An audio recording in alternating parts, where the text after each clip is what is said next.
Good morning, everyone.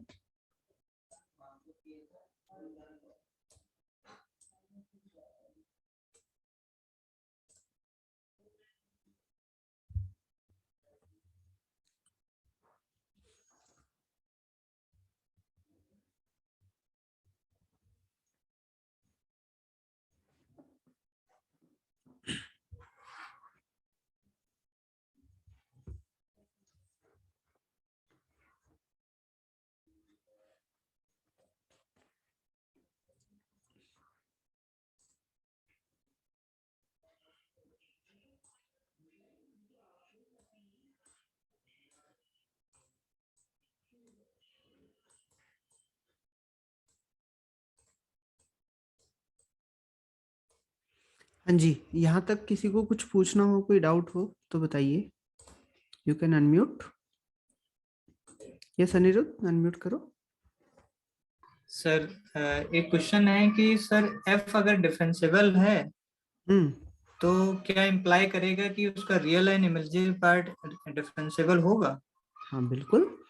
देखो और यदि, अगर सर रियल और इमेजिनरी पार्ट अगर डिफरेंशिएबल है तो क्या एफ डिफरेंशिएबल होगा सर? हाँ जी सुनिए, कॉमन पॉइंट्स पे डिफरेंशिएबिलिटी चेक करनी है हमें। F equal to U plus I V है, ठीक है। आप ये कह रहे हैं कि एफ जेड यदि डिफरेंशिएबल है, लिमिट एफ जेड एग्जिस्ट, ठीक है। सॉरी, लिमिट एफ जेड नहीं, एफ जेड माइनस के F Z not divided by Z minus Z not, ठीक है। Z tends to Z not. Differentiability में भी सेम कंडीशन है कि आपका यदि फंक्शन यहाँ पे इसकी लिमिट एग्जिस्ट कर रही है। बेसिकली लिमिट एग्जिस्टेंस का मतलब है जब आप इसका डेरिवेटिव करोगे, एफ डैश इक्वल टू क्या होगा, यू के रेस्पेक्ट में डेरिवेटिव हो जाएगा और वी के रेस्पेक्ट में डेरिवेटिव हो जाएगा। जब हम एफ डैश निकालते हैं, जो हमने सबसे लास्ट में पढ़ा था, कि यू एक्स प्लस के आई वी एक्स, ऐसे लिखते थे, यस सर। ठीक है। किसी पर्टिकुलर पॉइंट पे भी हम बात कर रहे हैं तो, और या हम ऐसे लिखते थे, यू एक्स इजल टू, हमने वी वाई लिख लिया और यहाँ पे माइनस के आई यू वाई हो गया। तो यहाँ पे हमें क्या कंडीशन मिली, u का पार्शियल डेरिवेटिव x के रेस्पेक्ट में वो भी एग्जिस्ट कर रहा है, v का पार्शियल डेरिवेटिव x के रेस्पेक्ट में वो भी एग्जिस्ट कर रहा है, यस सर। ठीक है। तो ऐसा नहीं हो सकता कि जो f तो डिफरेंशिएबल है किसी पर्टिकुलर पॉइंट पे, बट उसके जो रियल और इमेजिनरी पार्ट नहीं है, क्योंकि एफ जेड मिलके किससे बना है, यू और वी से ही तो मिलके बना है। Yes sir. तो हम इनका इफेक्ट तो नेग्लेक्ट कर ही नहीं सकते कि ऐसा हो सकता है कि v आपका डिफरेंशिएबल नहीं है बट आपका u प्लस आई भी डिफरेंशिएबल हो जाए। इसे तुम एक सिंपल तरीके से ऐसे समझ सकते हो, जैसे u तुम्हारा एक डिफरेंशिएबल फंक्शन है at a point A B, ठीक है, या मान लो एक्स नॉट वाई नॉट, ठीक है। v भी आपका सेम डिफरेंशिएबल फंक्शन है इसी पॉइंट पे एक्स नॉट वाई नॉट, ठीक है। यस फिर सर। इसके बाद अब ऐसा तो नहीं है कि u और v हमेशा डिफरेंशिएबल हो, u और v हमेशा डिफरेंशिएबल हो ऐसा तो जरूरी नहीं है, नहीं सर नहीं। ठीक है। u आपका डिफरेंशिएबल है एक्स नॉट वाई नॉट पे, v आपका डिफरेंशिएबल है एक्स नॉट वाई नॉट पे। जब हम डिफरेंशिएबल फंक्शन की डेफिनेशन पढ़ते हैं, अलजेब्रा ऑफ डिफरेंशिएबल फंक्शन, उसके अंदर हम क्या कहते हैं कि यदि मेरे पास एक पहला फंक्शन डिफरेंशिएबल है, दूसरा फंक्शन डिफरेंशिएबल है कॉमन पॉइंट्स पे, तो उनका सम भी क्या होगा, डिफरेंशिएबल होगा, उनका कांस्टेंट मल्टीपल भी डिफरेंशिएबल होगा। जब हम यस सर। कॉम्प्लेक्स प्लेन में हैं, कॉम्प्लेक्स प्लेन में है, तो मैं ये भी कह सकता हूं कि v डिफरेंशिएबल है तो आयोटा टाइम v भी डिफरेंशिएबल होगा। यस ठीक सर। है, तो फिर यहां से क्या हुआ, u प्लस के I we is also differentiable. ठीक है जी। यस सर, और यदि एफ कन्वर्स पार्ट जेड, भी ट्रू होगा ना सर? हाँ ठीक है। हाँ जी, और किसी का कोई डाउट, कोई क्वेश्चन? सर एक और कुछ। हाँ पूछिए पूछिए, कोई नहीं। सर अगर एफ डिफरेंशिएबल है तो क्या हम कह सकते हैं मतलब उसका real part double time differentiable या imaginary part double time differentiable, ऐसा तो जरूरी नहीं है ना सर? नहीं, अभी उसी क्वेश्चन पे आएंगे कि फंक्शन की, देखो फंक्शन की डिफरेंशिएबिलिटी जब आप देख रहे हो तो वो किसी पर्टिकुलर पॉइंट पे देख रहे हो, है ना। जब हम आज यस सर। एनालिटिसिटी पढ़ेंगे, हम ये नहीं कहते कि फंक्शन, कॉम्प्लेक्स फंक्शन यदि डिफरेंशिएबल हो गया एक बार तो वो इनफाइनाइट टाइम डिफरेंशिएबल होगा, नहीं, पर्टिकुलर पॉइंट की बात नहीं कर रहा हूं मैं, यस सर। है ना। हम सिंपल ये कहेंगे कि यदि मेरा फंक्शन है, अभी देखो जैसे एक देखते हैं, अभी एक क्वेश्चन देखते हैं।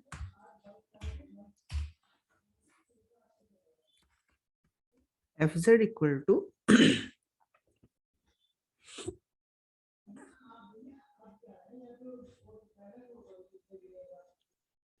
एफ जेड इक्वल टू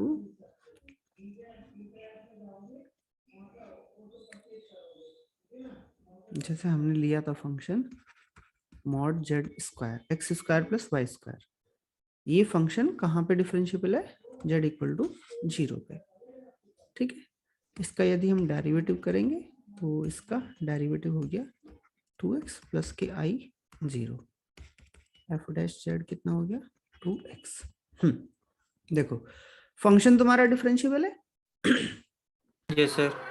ठीक, इस वाले फंक्शन को मैं क्या लिख सकता हूं, अभी कंडीशन बताऊंगा मैं, उसके बाद डिस्कस करना शुरू करेंगे। जेड प्लस के जेड बार इक्वल टू क्या बताया था, 2x। Yes sir. ठीक है, इससे हम क्या लिख सकते हैं, जेड प्लस जेड बार। ठीक है, ये हो ओके गया सर। एफ डैश, इसे तुमने कह दिया जी जेड।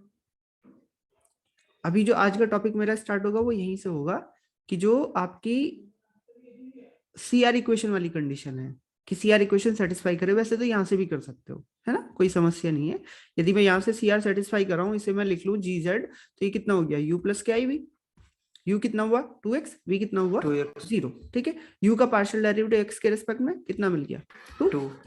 वी यू का y के रिस्पेक्ट में 0, वी का 0। x के रिस्पेक्ट में 0, वी का y के रिस्पेक्ट में 0, कहीं पे सेटिस्फाई है सी आर, नो नहीं। क्या ये वाला फंक्शन जी जेड कहीं पे डिफरेंशिएबल होगा, नहीं। No sir. बट जो एफ जेड है वो कहाँ डिफरेंशिएबल है, only at Z equal to 0। Yes sir. Correct, तो फंक्शन आपका कॉम्प्लेक्स है, कॉम्प्लेक्स फंक्शन आपका डिफरेंशिएबल हुआ, आप उसका डेरिवेटिव भी कैलकुलेट कर सकते हैं 0 पे। बट जो एफ डैश है वो दोबारा से डिफरेंशिएबल नहीं हुआ। यस।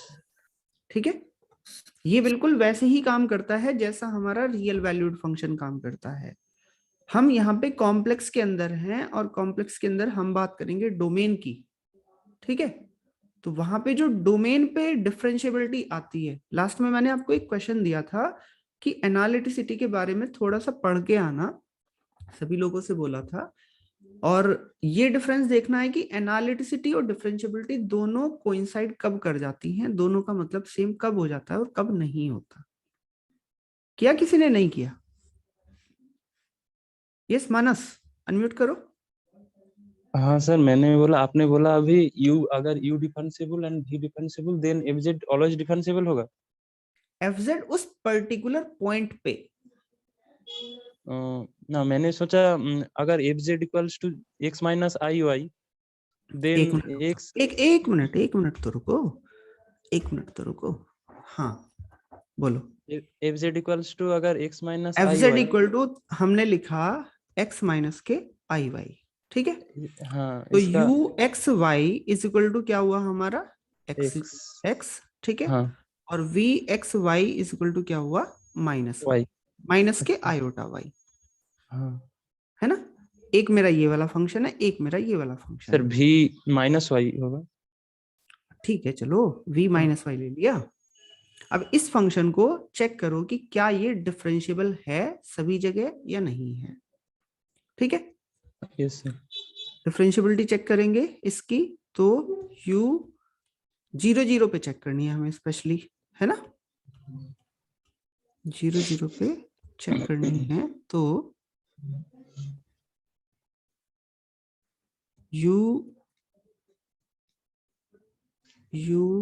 x y माइनस के u 0 0 divided by square root x square plus Y square और limit x y tends to 0 0। ठीक है जी, यहाँ से आ गया तुम्हारा limit x upon square root x square plus Y square. बताओ भाई, लिमिट एग्जिस्ट करती है? नो सर, इसका तो लिमिट नहीं।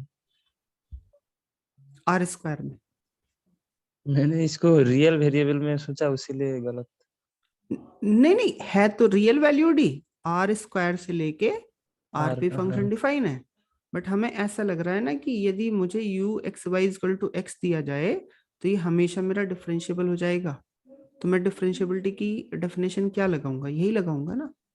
हाँ यस सर। पार्शियल डेरिवेटिव देखोगे u x वो 1 आ जाएगा, u y निकालोगे वो 0 आ जाएगा, उन्हें कहीं प्रॉब्लम नहीं है क्योंकि पॉलिनोमियल हाँ है ना। बट यस इसकी यदि डिफरेंशिएबिलिटी चेक करूंगा मैं, तो फिर तो मुझे देखना पड़ेगा ना।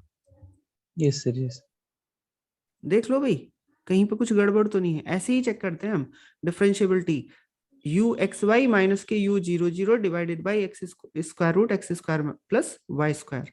u एक्स वाई की जगह आपका x आ गया, इसकी जगह 0 आ जाएगा, और यहाँ पे आपका x की जगह r कोस थीटा रखेंगे तो यहाँ पे आ जाएगा r स्क्वायर का स्क्वायर रूट, इससे ये कैंसिल हो जाएगा, कोस थीटा डिपेंडेंट आ जाएगी। ठीक है, सर यस सर। अभी डर गया तुमने, कैसा एग्जाम्पल ले लिया, सही में गलत ना हो जाए। ठीक है, यस पूजा, अनम्यूट करो। सर आपने बोला था लास्ट लेक्चर में, अगर कॉम्प्लेक्स प्लेन में कोई फंक्शन एक बार डिफरेंशिएबल है तो वो इनफाइनाइट टाइम डिफरेंशिएबल होगा। हाँ बिल्कुल बोला था। सर लेकिन अभी आपने वो पीछे एग्जांपल किया था, उसमें एफ जेड डिफरेंशिएबल था लेकिन उसका डेरिवेटिव वो डिफरेंशिएबल नहीं था। क्या कॉम्प्लेक्स प्लेन में डिफरेंशिएबल है वो?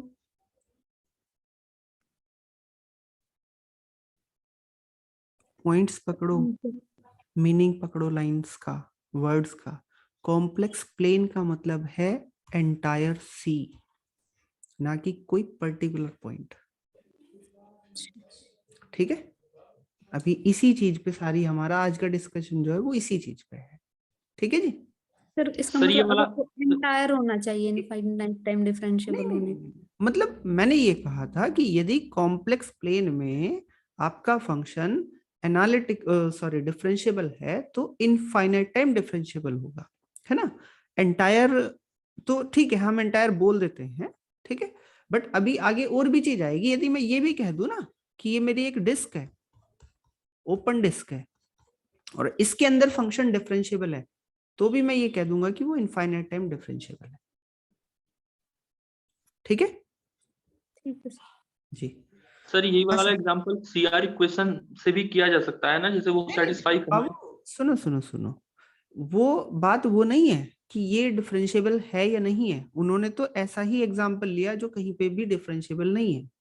वो ये देखना चाह रहे हैं कि सर हम यहाँ पे u आपने x ले लिया, v आपका माइनस के y हो गया, तो उन्हें ये लग रहा है कि जैसे ये पॉलिनोमियल है ये डिफरेंशिएबल है। ठीक है, ये भी डिफरेंशिएबल है, इसकी भी x y टेंस टू 0 0 पे लिमिट एग्जिस्ट हो जाएगी और इसकी भी हो जाएगी, बट इसकी नहीं होगी डेरिवेटिव की फॉर्म में, है ना। यदि इसका डेरिवेटिव निकालोगे तुम तो सिंपल सी बात है, इस वाले फंक्शन को देखो कॉन्टिन्यूअस है, इस वाले फंक्शन को देखो कॉन्टिन्यूअस है, बट जब डेरिवेटिव की बात करूंगा तो डेरिवेटिव के लिए तो ये वाली डेफिनेशन लगाऊंगा कि नहीं लगाऊंगा। शिवम समझ में आई बात? यस सर, यस सर, समझ में। सर हाँ जी। सर एक क्वेश्चन है सर, ये क्वेश्चन आया हुआ है सर, इसी पे बेस्ड है पूरा। बोलिए। सर कह रहा है कि F Z U plus I B is a function then which of the following is true. लिखा है पहला ऑप्शन है if F Z is differentiable then U and V are differentiable. B part है, B option है if at least one U and V are differentiable then F Z is differentiable. And C part है, C है, इसमें कह रहा है if U and V both are differentiable then F Z is differentiable. और D part है none of these. इसका first और थर्ड, फर्स्ट और थर्ड देखो, डिफरेंशिएबल होने का मतलब उसने क्या कहा है कि u का डेरिवेटिव भी ईच पॉइंट पे जो भी वो डोमेन देके रखेगा उस पे एग्जिस्ट करता है, v का भी डेरिवेटिव एग्जिस्ट करता है। ठीक है, तो जब u का डेरिवेटिव एग्जिस्ट कर रहा है तो तुम ux और uy की वैल्यू निकाल सकते हो कि नहीं निकाल सकते? सिंपल कॉमन चीज बता रहा हूं मैं। u को और v को तुमने डिफरेंशिएबल कहा जो भी उसने डोमेन देके रखा, तो ux और uy आपके फाइनाइटली एग्जिस्ट करेंगे कि नहीं करेंगे? बोलो अनिरुद्ध, करेंगे? ठीक है, ऐसे ही v के लिए बात करूं मैं तो vx और vy फाइनाइटली एग्जिस्ट करेंगे कि नहीं करेंगे? yes, तो yes. ux प्लस के i vx फाइनाइटली एग्जिस्ट करेगा कि नहीं करेगा?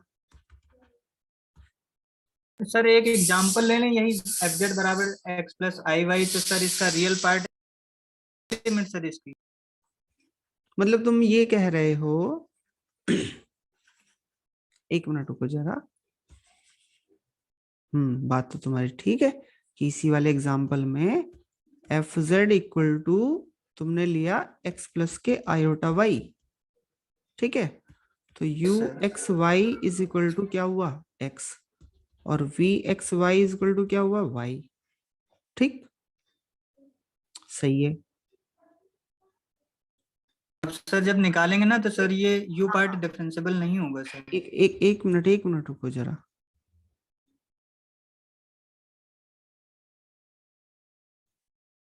एफ जेड यदि डिफरेंशिएबल है, एफ जेड यदि डिफरेंशिएबल है तो यू एक्स प्लस के आई वी एक्स ऐसे करेंगे हम। अच्छा, okay, correct correct correct correct. क्या हुआ ग्रुप में?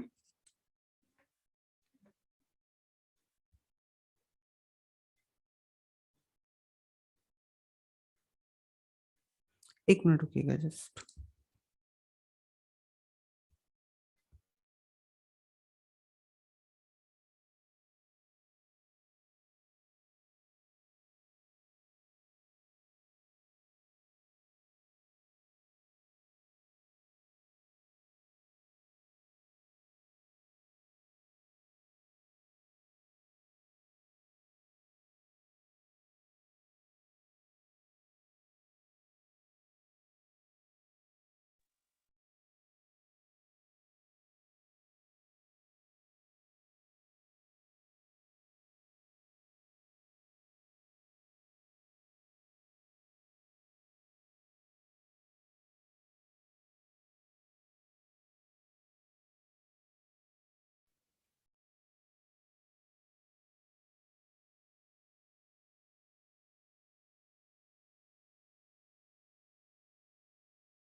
इस अब आवाज आ रही है ना? यस सर, आवाज तो आ रही है। नहीं, एक स्टूडेंट ने ज्वाइन किया है तो उससे पूछा था मैं।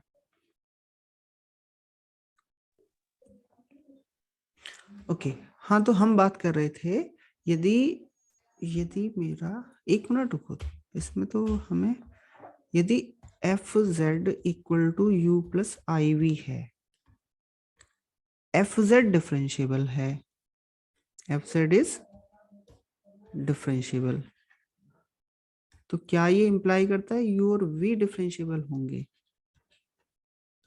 ठीक है, और एक ये हो गया यू और वी डिफरेंशिएबल हैं, तो क्या ये इंप्लाई करेगा एफ जेड डिफरेंशिएबल?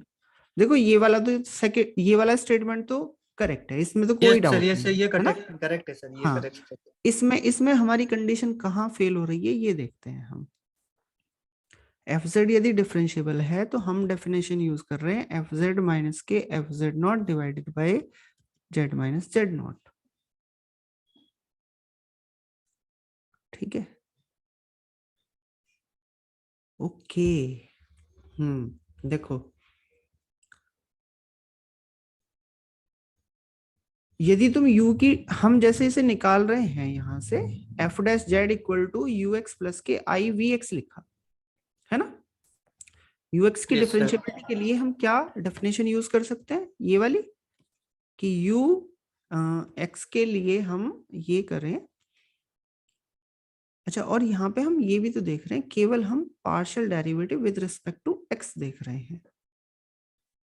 हाँ जी, करेक्ट है, नहीं है जरूरी, है ना। ये वाली कंडीशन हम हमेशा नहीं कह सकते कि एफ जेड डिफरेंशिएबल है तो u plus I V differentiable होगा, ये तो कह सकते हैं, बट ये नहीं कह सकते कि अलग अलग u और v डिफरेंशिएबल होंगे, है ना। क्योंकि Yes, इसके sir, अंदर yes, sir. डेफिनेशन हमारी यूज हो रही है ये वाली, और इनके अंदर जो डेफिनेशन हम यूज करेंगे ux की u की डिफरेंशिएबिलिटी मुझे चेक करनी है। ठीक है, बात u की डिफरेंशिएबिलिटी की है ना। और जब हम यहाँ पे डेरिवेटिव निकाल रहे हैं, हम क्या कर रहे हैं, केवल और केवल ux निकाल रहे हैं, यस और नो। Yes, sir.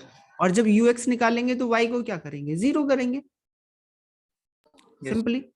ठीक, तो यहाँ पे मैं ऐसा नहीं कह सकता जैसे हम यहाँ पे लिख रहे हैं कि this is equal to you x Y minus के u zero zero divided by x square plus Y square. ठीक है, यहाँ पे जीरो ही कर लो चलो।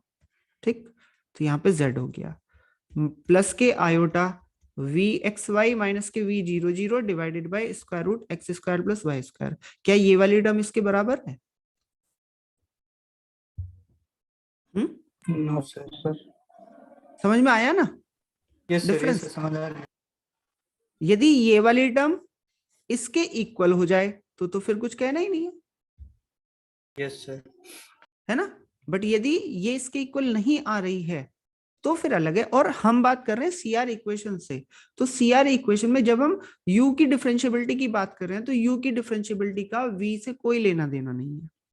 इसी तरह से v की डिफरेंशिएबिलिटी का u से कोई लेना देना नहीं है जब हम uv के लिए बात कर रहे हैं। बट जब हम fz की डिफरेंशिएबिलिटी के लिए बात कर रहे हैं तो हम सीआर यूज कर रहे हैं कि नहीं कर रहे। Yes, sir. हम बोल रहे हैं ना कि ux is equal to V Y के है और uy is equal to minus के वी एक्स के है, तो इन दोनों का भी आपस में रिलेशन एस्टेब्लिश हो रहा है। ठीक है जी, तो हम ये Yes, कह sir. सकते हैं कि यदि uv डिफरेंशिएबल है आपका किसी पर्टिकुलर पॉइंट पे तो fz आपका डिफरेंशिएबल हो जाएगा, क्योंकि uv डिफरेंशिएबल है किसी पॉइंट पे तो u का x के रेस्पेक्ट में, u का y के रेस्पेक्ट में डेरिवेटिव एग्जिस्ट करेगा, इसी तरह से v का x के रेस्पेक्ट में और v का y के रेस्पेक्ट में एग्जिस्ट करेगा। बट fz डिफरेंशिएबल है तो ये नहीं कह सकते हम कि u and v are separately differentiable. Yes, sir. Correct जी, चलिए अच्छा कल क्वेश्चन। शाम से बहुत परेशान है सर इसी क्वेश्चन पे। कोई सर बात नहीं। कंटिन्यूटी के लिए होल्ड होता है सर, कंटिन्यूटी होल्ड हाँ, हो जाती है, कॉन्टिन्यूटी के लिए बट होल्ड होता है। डिफरेंशिएबिलिटी होल्ड नहीं हो रही है. हाँ, बेसिकली जो कॉन्टिन्यूटी है वो क्या है, आपकी अप्रोचिंग वाली प्रॉपर्टी रहती है। और जब डिफरेंशिएबिलिटी के लिए बात कर रहे हैं हम, तो वहां पे एक तो बात हो रही है कि नेबरहुड में स्लोप कैसे मिल रही है ना। इस वाले फंक्शन की स्लोप यूनिक मिल जाए, इस वाले फंक्शन की स्लोप, इस वाले फंक्शन की स्लोप यूनिक मिल गई, इसकी यूनिक मिल गई, but u plus I V भी तो एक नया फंक्शन बनेगा, Yes, sir. है ना। अब जो एग्जाम्पल लिया था वो बिल्कुल ठीक था, एक बार x प्लस आई वाई ले लो, एक बार x माइनस आई वाई ले लो, तो क्या हुआ, यहाँ पे x है, यहाँ पे y है, तो x plus x minus I Y में तो कंडीशन फेल हो गई। तो हमने देख लिया कि हाँ भाई ये डिफरेंशिएबल नहीं है, ये डिफरेंशिएबल नहीं है। ठीक है, बट एक यहां से चीज और निकल सकती है हमारी कि एफ जेड यदि डिफरेंशिएबल नहीं है, ठीक है, F Z is not differentiable, तो ये तो फिर कंफर्म है कि कम से कम एक तो डिफरेंशिएबल होगा नहीं इनमें से। Yes, sir. तो इसका ये वाला ऑप्शन क्या था, सेकंड ऑप्शन। सेकंड ऑप्शन था कि उसमें से कोई एक डिफरेंशिएबल हो जाए, तब वो एफजेड डिफरेंशिएबल होगा क्या? हाँ, नहीं, ठीक है, तो हम यदि एफ जेड आपका डिफरेंशिएबल नहीं है तो फिर ये तो कंफर्म है ही है कि इनमें से कम एक तो डिफरेंशिएबल होगा नहीं, है ना। Yes sir.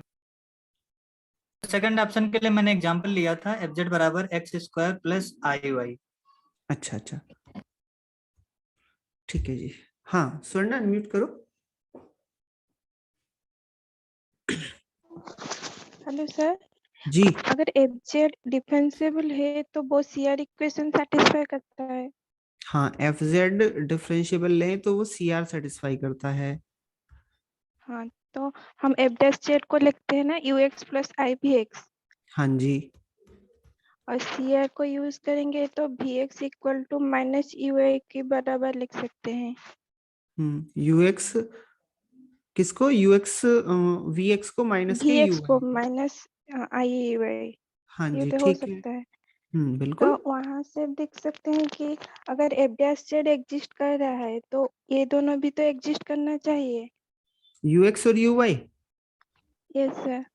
हाँ ठीक है। जो आपने फास्ट वाला कहा ना कि एफ जेड डिफेंसिबल है तो यू वन भी डिफेंसिबल नॉट होगा, वो वाला के लिए।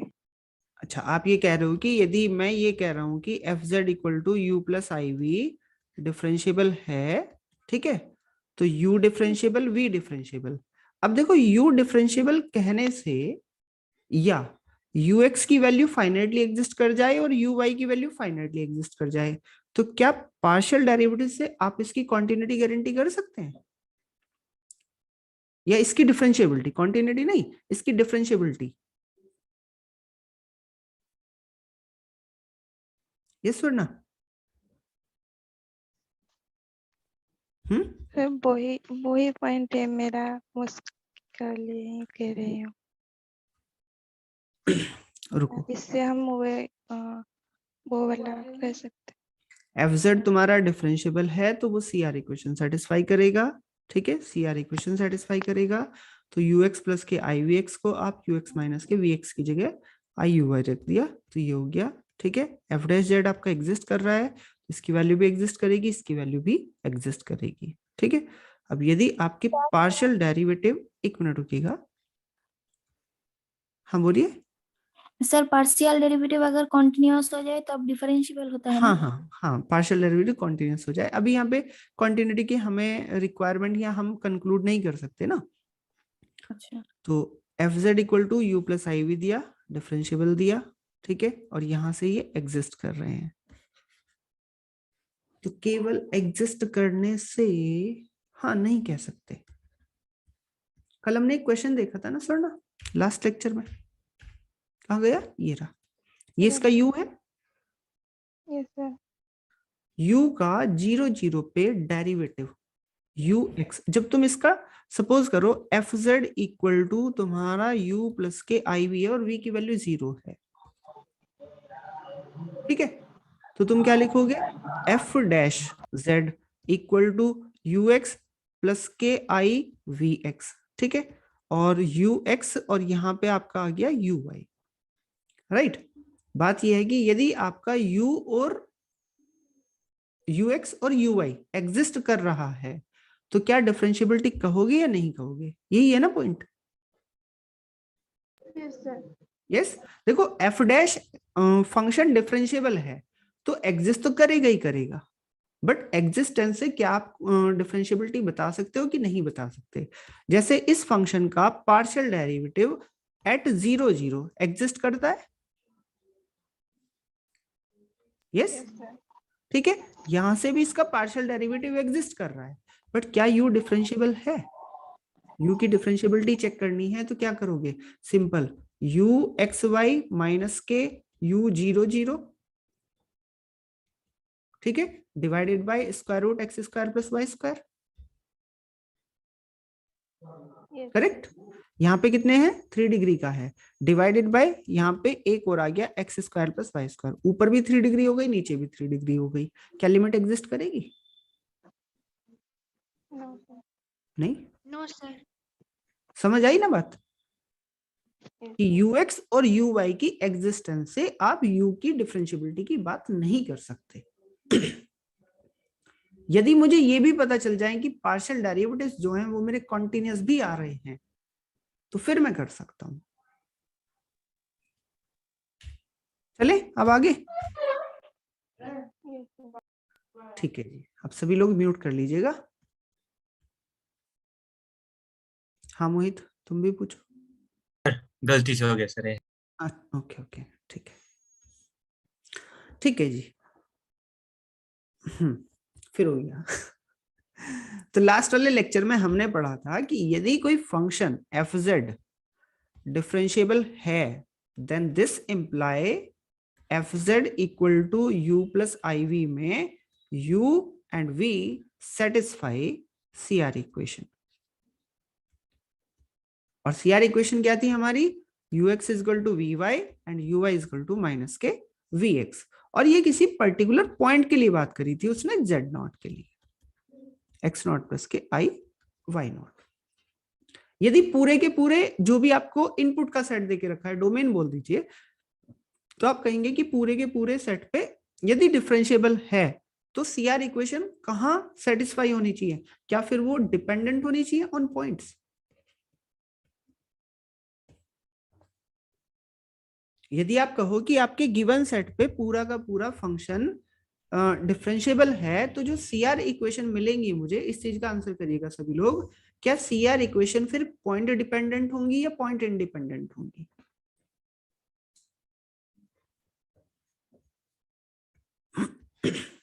हाँ जी, पॉइंट इंडिपेंडेंट होंगी।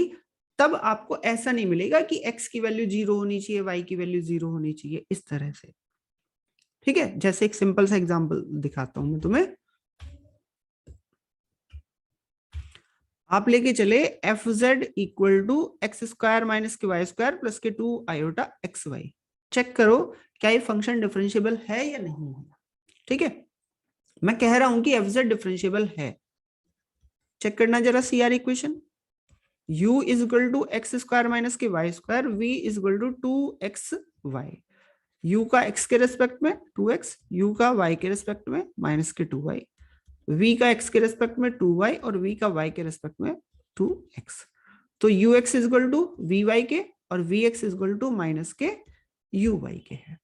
क्या यहां से ऐसा मिल रहा है कि x की पर्टिकुलर ये वाली वैल्यू होनी चाहिए, y की पर्टिकुलर ये वाली वैल्यू होनी चाहिए? नहीं। हाँ सर। जब जब आपको पॉइंट्स मिलेंगे, लास्ट वाले लेक्चर में हमने बात करी थी कि वहां पे मैं ये कह सकता हूं these are the possible points of differentiability. फिर मुझे अपने डेफिनेशन लगानी पड़ेगी, या अब जो हम आगे सफिशिएंट कंडीशन पढ़ेंगे वो वाली ऐड होगी। Correct?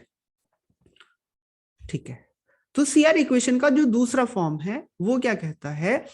A necessary condition for a function f to be differentiable at a point A is that it satisfy the CR equation, the equation f z bar equal to 0 at A, जो भी उसने point दिया आपको, that is derivative of f with respect to z bar must be 0 और f must be free from z bar।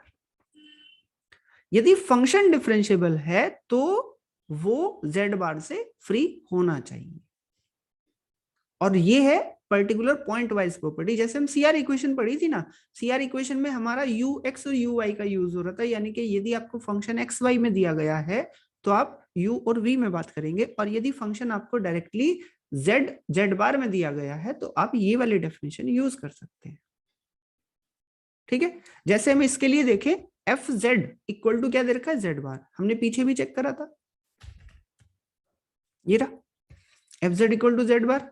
किसकी help से? CR की help से। ठीक है, तब हमें ये 4 लाइनें करनी पड़ी थी। अब यहाँ पे क्या हो रहा है कि जी आप इसका z बार के रिस्पेक्ट में डेरिवेटिव करो और देखो क्या डेरिवेटिव किसी पॉइंट पे 0 हो रहा है कि नहीं हो रहा। आपने देखा कि डेरिवेटिव तो कहीं भी 0 नहीं है, तो क्या ये कहीं डिफरेंशिएबल होगा? No, this function is not differentiable anywhere. समझ में आई बात? हाँ जी, ठीक है। Yes sir. एक क्वेश्चन दिखाता हूं मैं तुम्हें जो इसी पे बेस्ड है। F Z equal to mod Z square, इसके लिए तुम्हें देखना है कि ये फंक्शन कहां पे डिफरेंशिएबल हो सकता है। तो लास्ट वाले लेक्चर में हमने बताया था कि इसकी CR इक्वेशन सेटिस्फाई कराओ, हमें एक ही पॉइंट मिला था z बार, सॉरी 0 0, और फिर हमने उस पर इसकी डिफरेंशिएबिलिटी चेक करी थी बाय द डेफिनेशन। यहाँ पे यदि सॉल्व करें तो क्या हुआ, जेड जेड बार। ये कह रहा है कि यदि ये फंक्शन डिफरेंशिएबल है तो ये फ्री फ्रॉम जेड बार होना चाहिए। ठीक है, तो हम ये देख रहे हैं कि कहां पर ये फ्री फ्रॉम जेड बार है। तो एफ का जेड बार के रिस्पेक्ट में डेरिवेटिव करो तो कितना मिलेगा आपको, नहीं नहीं इसका नहीं कर रहा मैं अभी, इसका नहीं कर रहा हूं, इसका कर रहा हूं। ठीक है, जेड बार के रिस्पेक्ट में डेरिवेटिव करा, कितना मिल गया जेड, और इट मस्ट बी 0। क्या पॉइंट मिला तुम्हें, जेड इक्वल टू 0। यदि इस फंक्शन को डिफरेंशिएबल होना है तो ये होगा इस वाले पॉइंट पे, इसके अलावा किसी पॉइंट पे नहीं होगा। समझ में आई बात या नहीं? Yes sir. जो काम Yes, हमारा sir. पहले 3-4 लाइन में हो रहा था, पहले मैं पार्शियल डेरिवेटिव्स निकाल रहा था, उसके बाद मैं चेक करके बता रहा था कि क्या पॉइंट्स हैं। तो सीआर इक्वेशन की जो दूसरा स्टेटमेंट है वो होता है कि function free from Z bar at that particular point. ठीक है, अब आप जेड इक्वल टू 0 पे बात कर लीजिए, आपका फंक्शन कैसा मिलेगा, डिफरेंशियल। ठीक है, हाँ शीश अनम्यूट करो। जेड सर ये 0 आना चाहिए क्या? हाँ जो ये 0 आना चाहिए। जैसे वहां पे बोलते हैं ना सीआर इक्वेशन सेटिस्फाई होनी चाहिए, तो जी सीआर सर। इक्वेशन की सेकंड फॉर्म है जेड बार की टर्म में, जेड की टर्म में। ठीक है, सर ये बस जेड की टर्म में होगा तभी ऐसा करेंगे ना? हाँ ये तभी करेंगे जब जेड की टर्म में हो। जैसे इस वाले फंक्शन के लिए यदि मैं करूं तो पिछली बार जब मैंने करा था इसे कैसे सॉल्व करा था, X square plus Y square ऐसे लिख के करा था ना यूवी की फॉर्म में। अब जी मुझे सर। जरूरत नहीं है, अब मैं क्या करता हूं, मैं इसे लिखता हूं F Z equal to Z Z bar plus के आई जेड बार प्लस 1। उसने कहा है कि the function this is differentiable eight, किस पॉइंट पे डिफरेंशिएबल होगा। ठीक है, तो हमने क्या करा, एफ का जेड बार के रिस्पेक्ट में डेरिवेटिव करा, कितना आ गया यहाँ से जेड, यहाँ से कितना आ गया प्लस का आयोटा, इक्वल टू रखो 0, क्या मिल गया Z equal to minus iota. ठीक है, तो ये मेरा काम आसान हो गया ना, सीआर इक्वेशन सेटिस्फाई करने से बच गए, जो actual CR equation you x और यू वाई की फॉर्म में आ रही थी। ठीक है जी। तो सर यहाँ पे तो 0 नहीं आया, तो यहाँ से क्या अरे समझेंगे? बाबूजी आपने पॉइंट तो निकाला कि इस पॉइंट के लिए 0 हो रहा है। हम ये कह रहे हैं आप वो पॉइंट बताइए हमें जहां पे ये डिफरेंशिएबल होगा। आप कहो कि सर ये पूरे आर में पूरे सी में डिफरेंशिएबल हो जाएगा, हम कहेंगे नहीं होगा। क्यों, आप Z equal to minus iota से अलग कोई पॉइंट लो, ये 0 आएगा कभी नहीं। नहीं आएगा। तो क्या कभी ये फ्री फ्रॉम जेड बार होगा, नहीं होगा। और फ्री फ्रॉम जेड बार नहीं होगा तो डिफरेंशिएबल भी नहीं होगा। समझ में आई बात? यदि किसी भी फंक्शन का आप पार्शियल डेरिवेटिव करके 0 रख रहे हैं, इसका मतलब क्या होता है ये बताओ मुझे। यदि तुम्हारे पास यू एक्स वाई एक फंक्शन है और मैं ये कह रहा हूं कि यू एक्स इक्वल टू 0, इसका मीनिंग क्या है बता सकते हो? ये छोटे छोटे क्वेश्चन पूछ लिए जाते हैं इंटरव्यू में। Independent of x. You independent of x. कि इस वाले फंक्शन के अंदर x की कोई भी टर्म अवेलेबल नहीं होगी, और मैं कह दूं कि ux इक्वल टू 1 है, तो क्या तुम अब गारंटी कर सकते हो कि x की टर्म नहीं होगी? नहीं सर। अब x की टर्म प्रेजेंट होगी ही होगी। समझ में आएगी बात? Yes sir. तो यदि हम यहाँ पे क्या कह रहे हैं, एफ जेड आपका फंक्शन है, आप del F over del z bar निकाल रहे हैं, जेड बार के रेस्पेक्ट में डेरिवेटिव कर रहे हैं, तो जेड बार के रेस्पेक्ट में डेरिवेटिव यदि आप कह रहे हैं जी 0 होना चाहिए यदि फंक्शन को डिफरेंशिएबल होना है, तो यदि 0 नहीं है तो फंक्शन डिफरेंशिएबल नहीं है। और यदि ये 0 हो रहा है तो वहां से आपको पॉसिबल पॉइंट निकलेंगे, डायरेक्ट नहीं बता सकते तब भी आप कि जी हो ही जाएगा। सर इसमें z इक्वल टू माइनस आई निकला था, बस उसी पे जेड डिफरेंशिएबल प्लस आयोटा आया था इसका जेड बार के रेस्पेक्ट में डेरिवेटिव। ठीक है, बट हम पूछते हैं कि इसकी वैल्यू 0 कब होती है, तो आपको क्या पता चला जेड की वैल्यू माइनस आयोटा मिली कि नहीं मिली? जी सर। तो इस वाले पॉइंट पे डिफरेंशिएबल हो सकता है, अच्छा, गारंटी नहीं है? गारंटी नहीं है अभी। जैसे सीआर इक्वेशन में जो पॉइंट्स निकलते हैं, सीआर इक्वेशन सेटिस्फाई हो रही तो क्या गारंटी होती है? नहीं सर। ऐसे ही यही सीआर इक्वेशन है, ये भी सीआर इक्वेशन है। यदि आपका डेरिवेटिव 0 आ गया तो गारंटी नहीं है, बट हाँ यदि नॉन जीरो है तो पक्का डिफरेंशिएबल नहीं होगा। बट यदि एफ को डिफरेंशिएबल होना है किसी पर्टिकुलर पॉइंट पे तो ये वाला डेरिवेटिव जीरो होना ही चाहिए उस पॉइंट पर। ठीक है, अब यहां से तुम्हें पॉइंट मिल गए, उससे आगे तुम अपनी कंडीशन लगाओगे कि भाई डिफरेंशिएबिलिटी की कंडीशन क्या है, या अभी एक थ्योरम आएगी उसके थ्रू थोड़ा सा और काम आसान हो जाएगा। ठीक है,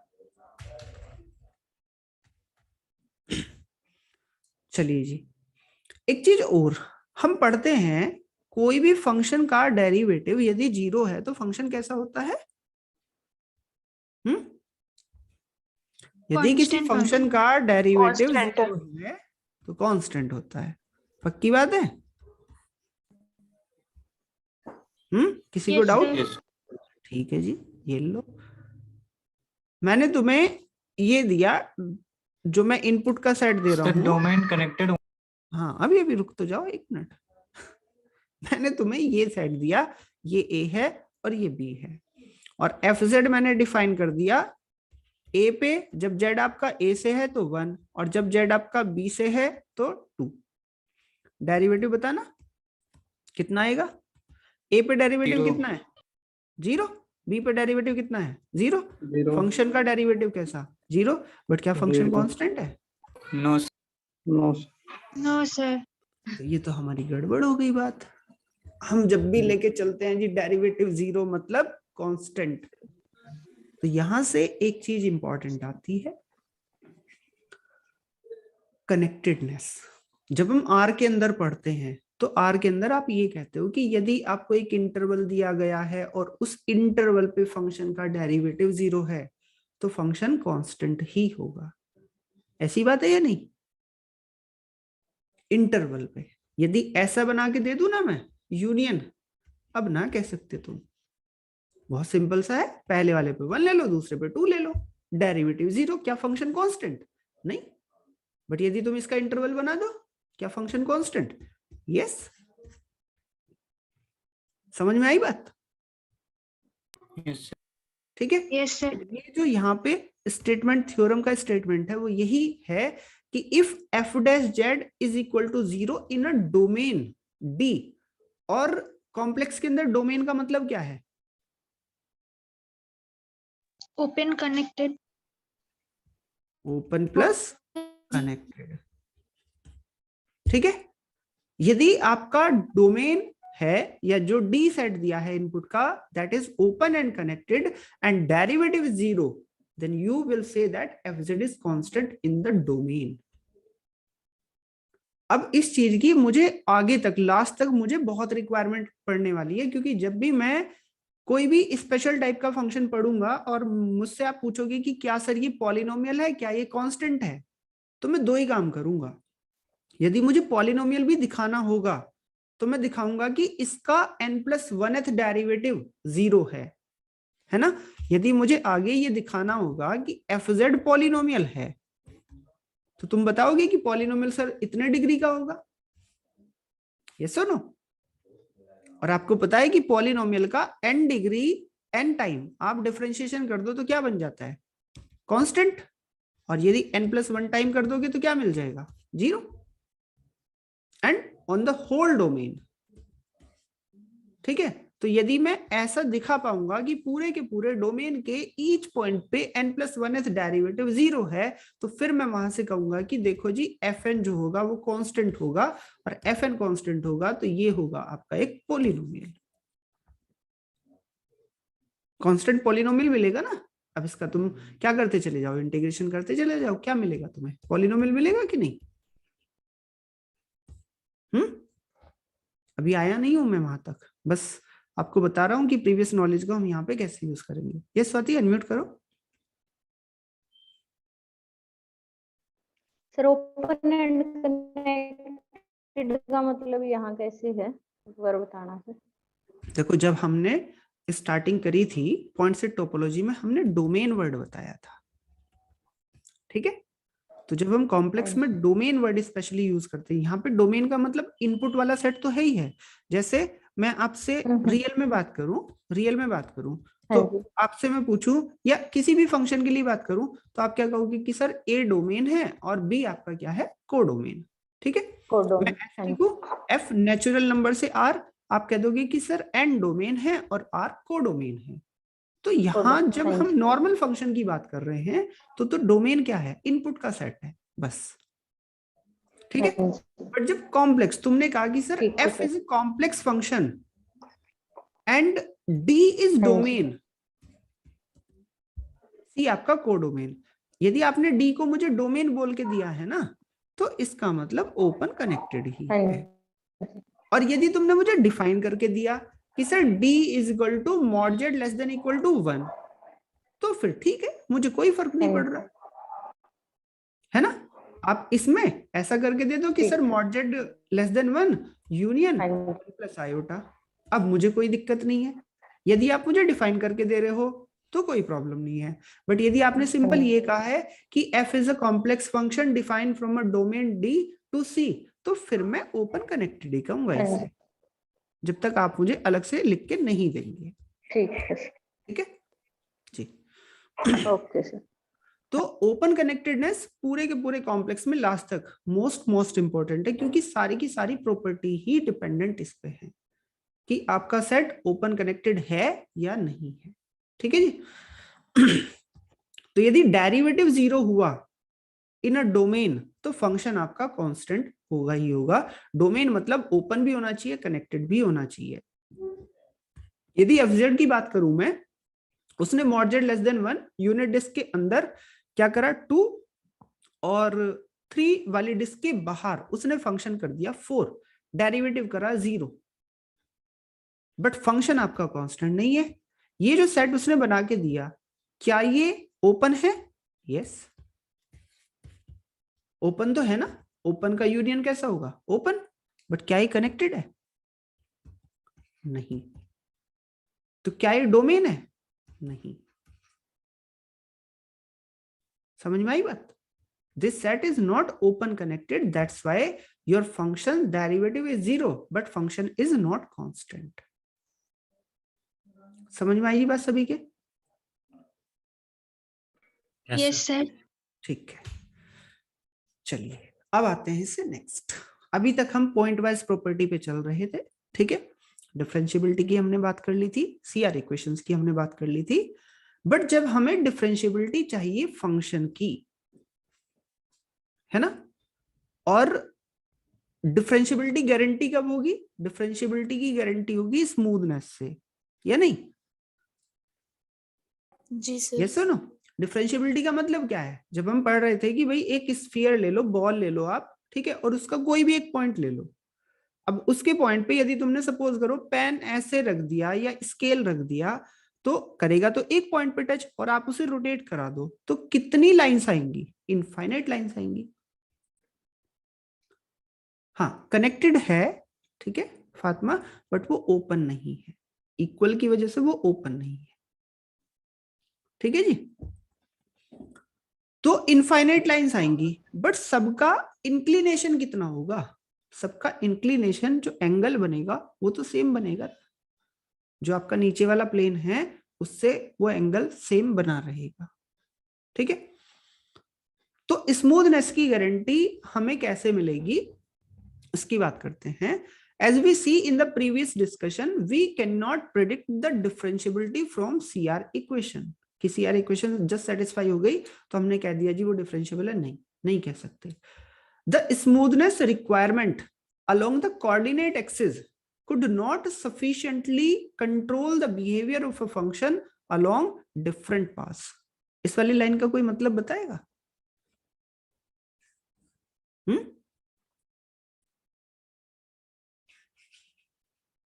यस,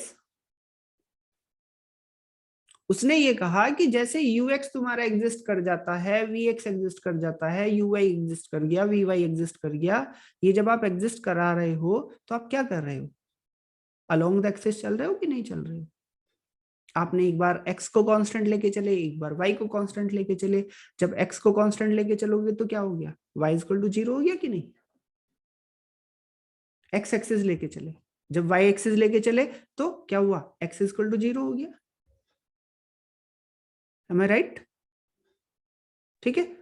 तो वो Yes, यही sir. पॉइंट बोल रहा है कि आप किसी एक एक्सिस को जीरो करके आप उसकी स्मूथनेस गारंटी नहीं कर सकते कि जी एक एक्सिस को फिक्स करके और स्मूथ मिल गया फंक्शन तो जी पूरे के पूरे नेबरहुड में हो जाएगा, क्योंकि नेबरहुड में कितने पॉइंट आएंगे, नेबरहुड में आएंगे इनफाइनाइट पॉइंट, इनफाइनाइट पाथ आएंगे, तो डिफरेंट डिफरेंट पाथ पे भी तो जाना पड़ेगा जब मैं पूरे कॉम्प्लेक्स प्लेन में हूं। जब मैं डिस्क की बात कर रहा हूं तो डिस्क में कोई एक पाथ तो रहेगा नहीं, तो हम इस वजह से नहीं कह सकते। तो फिर हमें क्या करना पड़ेगा, हमें नेबरहुड में जितने पाथ हैं उनके लिए बात करनी पड़ेगी, ठीक है। So we will focus on neighbourhood rather than on isolated point, ठीक है। अब हम पॉइंट से आगे चलते हैं, नेबरहुड पे बात कर रहे हैं, नेबरहुड पे डिफरेंशिएबिलिटी की बात कर रहे हैं। क्या कहता है डेफिनेशन सुनिएगा, a function is said to be analytic at a point if it is differentiable everywhere in some neighborhood of that point. Yes, unmute करो। सर बोल रही हूँ हम लोग तो कॉम्प्लेक्स को आर स्क्वायर के साथ आइसोमॉर्फिक बोलते हैं ना, तो जी। डिफरेंशिएबिलिटी में क्या डिफरेंस है कॉम्प्लेक्स और R2 में? देखो जब R2 में डिफरेंशिएबिलिटी की बात करते हो तुमने लिया R2, आउटपुट का सेट क्या ले रहे हो, R का या R स्क्वायर का? अगर आर स्क्वायर, यदि R square to R square बात करो तो आपका पैटर्न सेम रहेगा, बट हम कहां पे बात करते हैं, जब हम R स्क्वायर पे डिफरेंशिएबिलिटी की बात करते हैं, हम फंक्शन ऑफ टू वेरिएबल की बात करते हैं, तो हम ये बोलते हैं ना real valued function of two variable. हाँ, तो हम क्या करते हैं एफ एक्स वाई, ठीक है, ये कहां से है, ये R स्क्वायर से लेके R पे रहता है, तो जो आपकी इमेज मिल रही है वो तो वन डायमेंशन में ही है। अगर ऐसा आर ना? स्क्वायर से आर स्क्वायर पर नो, R स्क्वायर से R स्क्वायर पे हो तो ऐसी डिफरेंशिएबिलिटी पड़ी है? नो। तो वो हमारी ऐसी हो जाएगी जैसे C से हम C पे जा रहे हैं, उसी तरह से बात करेंगे, ठीक है। फिर आपके फंक्शन कैसे होंगे, फंक्शन आपका होगा F X Y is equal to, यहाँ पे आएगा ऐसे f1 xy, ठीक है, f2 xy, है ना। फिर जो डेरिवेटिव इन Rn वाला कॉन्सेप्ट पढ़ते हैं ना, वो वाला कॉन्सेप्ट, ठीक है।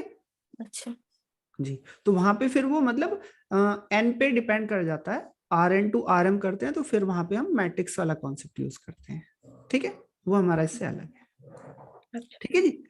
हाँ। राइट, तो ये वाली डेफिनेशन सुनिएगा आराम से, फिर उसके बाद अभी कोई नहीं बोलेगा। A function is said to be analytic at a point if it is differentiable everywhere in some neighborhood of the point. किसी फंक्शन को यदि आपको किसी पर्टिकुलर पॉइंट पे एनालिटिक कहना है तो वो एनालिटिक तब कहलाएगा जब उस पॉइंट का आपको कम से कम एक नेबरहुड, क्योंकि उसने सब नेबरहुड की बात करी है तो सब में एक भी चलेगा, एक से ज्यादा हो तो भी चलेंगे, बट एग्जिस्टेंस जरूरी है कि आपको कम से कम एक नेबरहुड ऐसा मिलना चाहिए जिसमें फंक्शन एवरी पॉइंट पे डिफरेंशिएबल हो। तो क्या कभी ऐसा हो सकता है कि यदि आपने ये कहा कि function is analytic at a point, तो जैसे ही आपने उस पॉइंट को छोड़ा आपका फंक्शन, या आपने उस पॉइंट से जस्ट पॉइंट स्लिप कराया मतलब दूसरा पॉइंट लिया, तो आपका फंक्शन एनालिटिक ना हो? या दूसरे शब्दों में कि क्या ऐसा हो सकता है कि फंक्शन केवल एक ही पॉइंट पे एनालिटिक हो, जैसे हमने डिफरेंशिएबिलिटी में बात करी थी कि डिफरेंशिएबिलिटी एट अ पॉइंट, तो क्या ऐसा होगा कि एनालिटिक मैंने कहा और फंक्शन केवल एक ही पॉइंट पे एनालिटिक है? इज इट पॉसिबल और नॉट? No sir. समझ में आई ना बात मैं कहाँ कर रहा हूं, ठीक है। जब आपने ये कहा है कि किसी पॉइंट पे एनालिटिसिटी क्लेम करने का मतलब है कि आपको एक ऐसा नेबरहुड मिलेगा जिसके ईच पॉइंट पे फंक्शन डिफरेंशिएबल हो। अब जब नेबरहुड है तो नेबरहुड कैसा रहता है, यहाँ डिलीटेड की तो बात नहीं करी ना, या नेबरहुड के कुछ पॉइंट्स पे एनालिटिक हो, ये भी बात नहीं करी डिफरेंशिएबल हो, उसने कंप्लीट नेबरहुड की बात करी है। और जब नेबरहुड तुम बनाते हो तो नेबरहुड कैसा रहता है? ओपन। और ओपन सेट क्या होता है? जिसका ईच पॉइंट इंटीरियर पॉइंट हो। तो यदि आपने मुझे एक छोटा सा नेबरहुड ये भी बना के दे दिया तो, और इस वाले पॉइंट की बात कर रहे थे जी, देखो इस वाले पॉइंट के इस वाले नेबरहुड में फंक्शन ईच पॉइंट पे डिफरेंशिएबल है, तो क्या इस वाले पॉइंट पे डिफरेंशिएबल होगा कि नहीं होगा? इसके नेबरहुड में डिफरेंशिएबल होगा कि नहीं होगा? इस वाले पॉइंट के नेबरहुड में डिफरेंशिएबल होगा कि नहीं होगा? इसके नेबरहुड में डिफरेंशिएबल होगा कि नहीं होगा? जब आपने कह दिया कि इस पूरे के पूरे नेबरहुड में डिफरेंशिएबल हो रहा है फंक्शन, तो इन वाले पॉइंट्स पे भी तो होगा। और यदि इन वाले पॉइंट्स पे हुआ तो इस वाले पॉइंट पे एनालिटिक नहीं कह सकते आप। यस, कह सकते हैं? तो यदि आपसे ये पूछा जाए, म्यूट करो, क्या आपसे ये पूछा जाए कभी कि F Z is analytic at only at Z not, तो क्या ये वाली बात सही होगी? नहीं सर। No sir. कि केवल जेड नॉट पे ही एनालिटिक है। या आपसे ये पूछ ले कि जी डोमेन आपका नेचुरल नंबर का सेट दे दिया, ठीक है, या आपको रेशनल का सेट दे दिया या इरेशनल का सेट दे दिया, तो फंक्शन आपका एनालिटिक हो जाएगा? नहीं होगा। No sir. यदि आपका सेट कोई भी काउंटेबल हुआ तो क्या आपका फंक्शन कभी एनालिटिक हो जाएगा? बिल्कुल भी नहीं नो होगा। सर। अनकाउंटेबल सेट हो तो क्या गारंटी कर सकते हो कि काउंटेबल होगा ही होगा? No sir. No sir. नहीं, बट हाँ एक चीज कह सकते हैं कि यदि एनालिटिक हो गया तो सेट तुम्हारा अनकाउंटेबल होगा। ये सुनो, यदि कोई फंक्शन किसी एक पॉइंट पे तुमने ये कह दिया कि एनालिटिक है, तो फिर वो जो आपका डोमेन दे के रखा है, इनपुट का सेट दे के रखा है, वो कभी काउंटेबल नहीं हो सकता, वो हमेशा अनकाउंटेबल रहेगा। समझ में आई बात? ये नहीं आई? सर अगर अनकाउंटेबल एक सर क्यू सी ले, हाँ जी, क्यू स्टार ले लें सर। मतलब जब आपने ये कहा है कि सर ओपन नेबरहुड में डिफरेंशिएबल, अब ओपन नेबरहुड में ओपन सेट में कितने पॉइंट? क्या कभी ओपन सेट कोई ऐसा हो सकता है जिसके अंदर काउंट?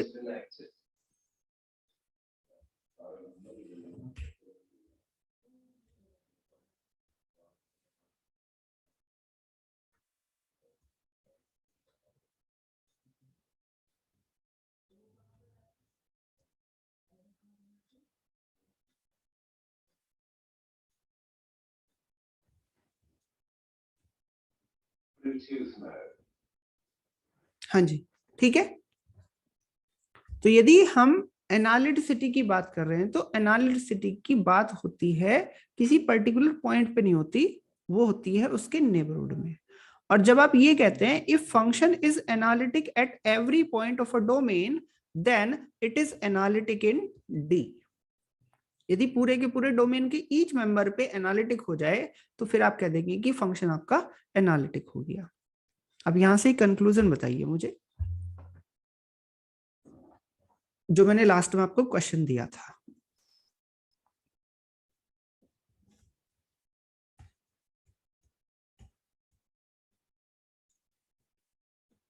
क्या डिफरेंशिएबिलिटी और एनालिटिसिटी दोनों सेम चीज है?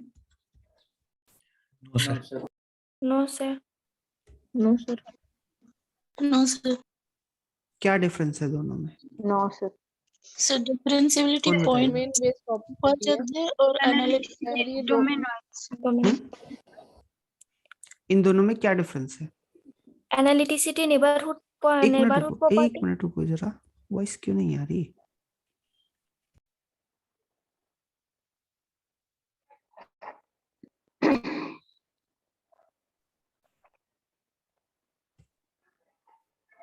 हाँ जी, अनम्यूट करो जरा, बताओ। एनालिटिसिटी एक नेबरहुड पे डिफाइंड वॉइस होता क्यों नहीं है। आ रही तुम्हारी अब? अरे यार क्या झंझट है ये। Hello sir. एक सेकेंड रुको please, wait a minute, wait a minute.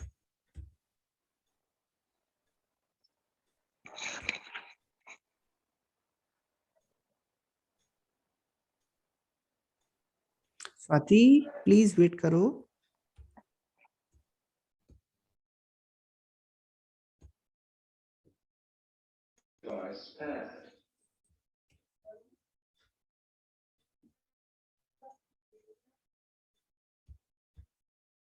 हाँ जी बोलिए, अब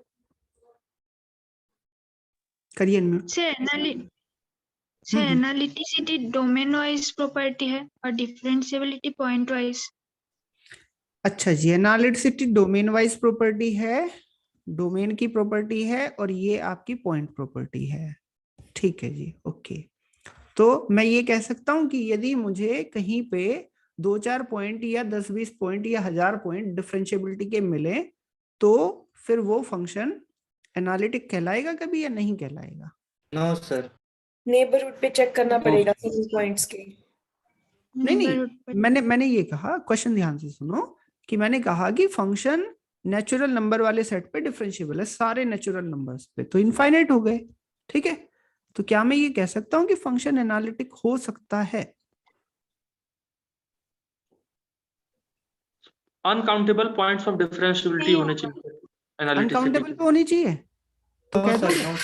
मतलब पॉइंट्स अगर काउंटेबल, सर कहने का मतलब पॉइंट्स अगर काउंटेबल होंगे तब एनालिटिसिटी की बात नहीं कर सकते। बिल्कुल, मतलब यदि मुझे कुछ पॉइंट्स मिले, है ना, अब वो पॉइंट चाहे काउंटेबल हैं चाहे अनकाउंटेबल हैं, यदि मुझे ये मिला कि इस टाइप के पॉइंट पे, इस टाइप के पॉइंट पे, जैसे हम एक क्वेश्चन कर रहे थे जिसमें हमें क्या मिला था, एक्स एक्सिस, है ना, जिसमें लास्ट में एक्स वाई इक्वल टू 0 मिला था, तो एक्स इक्वल टू 0 हो गया था या फिर वाई इक्वल टू 0 हो गया था। तो कैसे पॉइंट मिले थे? सारे के सारे एक्स एक्सिस के, सारे के सारे वाई एक्सिस के। अब बताओ, यदि पूरी एक्स एक्सिस पे, पूरी वाई एक्सिस पे फंक्शन डिफरेंशिएबल है तो क्या एनालिटिक हो सकता है? अब तो अनकाउंटेबल पॉइंट भी है। नो सर, नहीं, एनालिटिक नहीं तो होगा। सर नेबरहुड में बाहर का पॉइंट है। जैसे ही नेबरहुड ड्रॉ करोगे तुम किसी भी पॉइंट का, तुरंत उस बाहर लाइन का से point। बाहर वाले पॉइंट आ जाएंगे। ठीक है, करेक्ट। दोनों चीजें सेम कब हो जाती हैं? Differentiability and analyticity. Open connected domain पर। जब आपका सेट ओपन और कनेक्टेड हो जाए तो फिर आप चाहे तो बात करो डिफरेंशिएबिलिटी की या आप कहो एनालिटिसिटी, बात आपकी सेम है।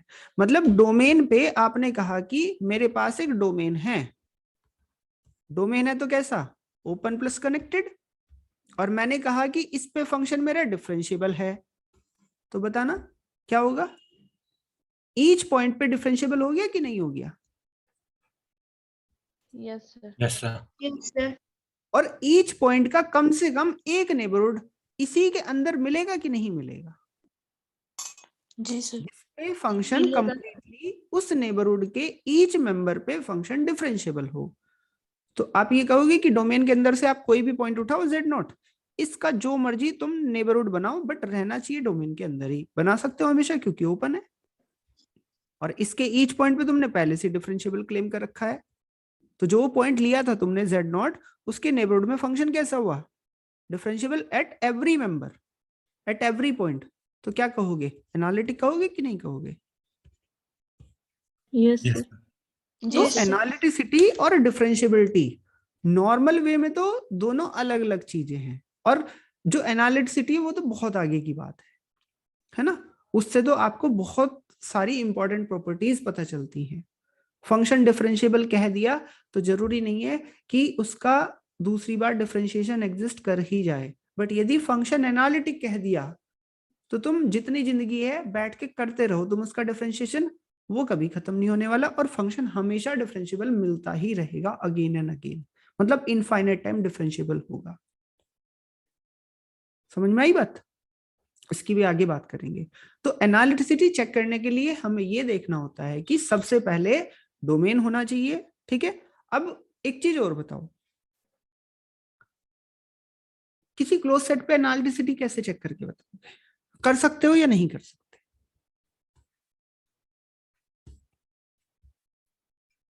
No sir. नहीं होगा। समस्या कहां पे आएगी? बाउंड्री पॉइंट्स पे। जैसे ही बाउंड्री पॉइंट लिया, नेबरहुड बनाया, वो तो चला गया बाहर। वो कहता है कि नेबरहुड के ईच पॉइंट पे डिफरेंशिएबल होना चाहिए, ये सुनो, तो Yes, गड़बड़ हो sir. जाएगी। इसीलिए आप देखते होंगे कि जब भी आपको फंक्शन के बारे में, इंटीग्रेशन के बारे में वो दे के रखेगा तो आपसे यही कहेगा कि देखो आपका फंक्शन डिफरेंशिएबल है इन अ डोमेन, ठीक है, and on a close contour. और जब हमें वो क्लोज कंटूर, अभी आगे आएंगे, क्लोज कंटूर देके रखेगा तो वो डोमेन के अंदर देके रखेगा। यदि मैं मॉड जेड लेस देन 1 बनाऊं तो क्या इसके अंदर कोई भी क्लोज कर्व ऐसा बना सकते हो जो मॉड जेड इक्वल टू 1 हो, या मॉड जेड इक्वल टू 1 इसके अंदर आएगा? No sir. कभी भी नहीं। ठीक है, तो हमें हमेशा ये ध्यान रखना है कि वो हमें क्या सेट दे के रख रहा है। वो डोमेन दे के रख रहा है, बहुत अच्छी बात है, वो रीजन भी दे के रख सकता है ना, रीजन पे बात कर सकता है। रीजन पे बात करेगा तो वो कहेगा कि इनसाइड द रीजन, ठीक है, and continuous on the boundary, क्योंकि यहाँ पे क्या होगा, यहाँ पे बाउंड्री ऐड हो सकती है, बाउंड्री के कुछ पॉइंट्स ऐड हो सकते हैं। ठीक है, तो हमारे ये दो वर्ड भी आएंगे, बहुत इंपॉर्टेंट रोल प्ले करेंगे, और इनमें थोड़ा थोड़ा डिफरेंस भी क्रिएट होगा। जैसे ही आपने डेफिनेशन में किसी में डोमेन लिखा और आपने रीजन लिखा, तो वहां पे आपको चेंज भी देखने के लिए मिलेगा कि उसके स्टेटमेंट का थोड़ा सा मीनिंग भी चेंज हो जाएगा, जो हमें कंफ्यूज करेगा। ठीक है, जब आएंगे, स्पेशली कॉची थ्योरम में आएंगे, वहां पे बात करते हैं। So when a function analytic in C, पूरे के पूरे कॉम्प्लेक्स प्लेन में फंक्शन आपका एनालिटिक हो, या आपका हो डिफरेंशिएबल हो, क्योंकि सी कैसा है, ओपन कनेक्टेड है कि नहीं है। ठीक है, तो यदि मैं एनालिटिक कहूं तो भी बात ठीक है, डिफरेंशिएबिलिटी कहूं तो भी बात ठीक है। Is called an entire function. यदि सी के अंदर एनालिटिक है फंक्शन तो आप उसे एंटायर कहोगे। एक्सटेंडेड प्लेन की तो बात नहीं हो रही ना, यस और नो? अदरवाइज एक्सटेंडेड प्लेन में चले गए तो आपका अच्छा खासा एंटायर फंक्शन भी एनालिटिक नहीं होगा। F Z equal to Z कैसा है, चेक करके बताना। पॉलिनोमियल है, डिफरेंशिएबल होगा सभी जगह, ठीक है, एनालिटिक है, एंटायर है, कहां पे, सी के अंदर, कोई समस्या नहीं है इसे। बट यदि तुम इसे एक्सटेंडेड प्लेन में ले जाओ फिर इसे प्रॉब्लम हो जाएगी। ठीक है जी, तो यहां पे जब हम एंटायर की बात करते हैं तो एंटायर की बात, एक चीज और ध्यान रखिएगा, जब हम अभी आगे जाएंगे तो हम लिवोलिस थ्योरम पढ़ेंगे, एक्सटेंडेड लिवोलिस थ्योरम पढ़ेंगे, तो दोनों ही थ्योरम में बात आपकी पूरे के पूरे सी पे बात होती है कि जब आपका डोमेन सी का सी है और वहां पे एनालिटिसिटी की बात कर रहे हो, उससे आगे कुछ कंडीशन मिल रही है, वो आगे की चीज है कि वो बाउंडेड है, कैसा है। बट फंक्शन एनालिटिक ऑन सी तो आप एंटायर कहोगे, और तो आप फिर अपनी थ्योरम्स लगा सकते हैं जो पूरे के पूरे सी पे अप्लाई होंगी।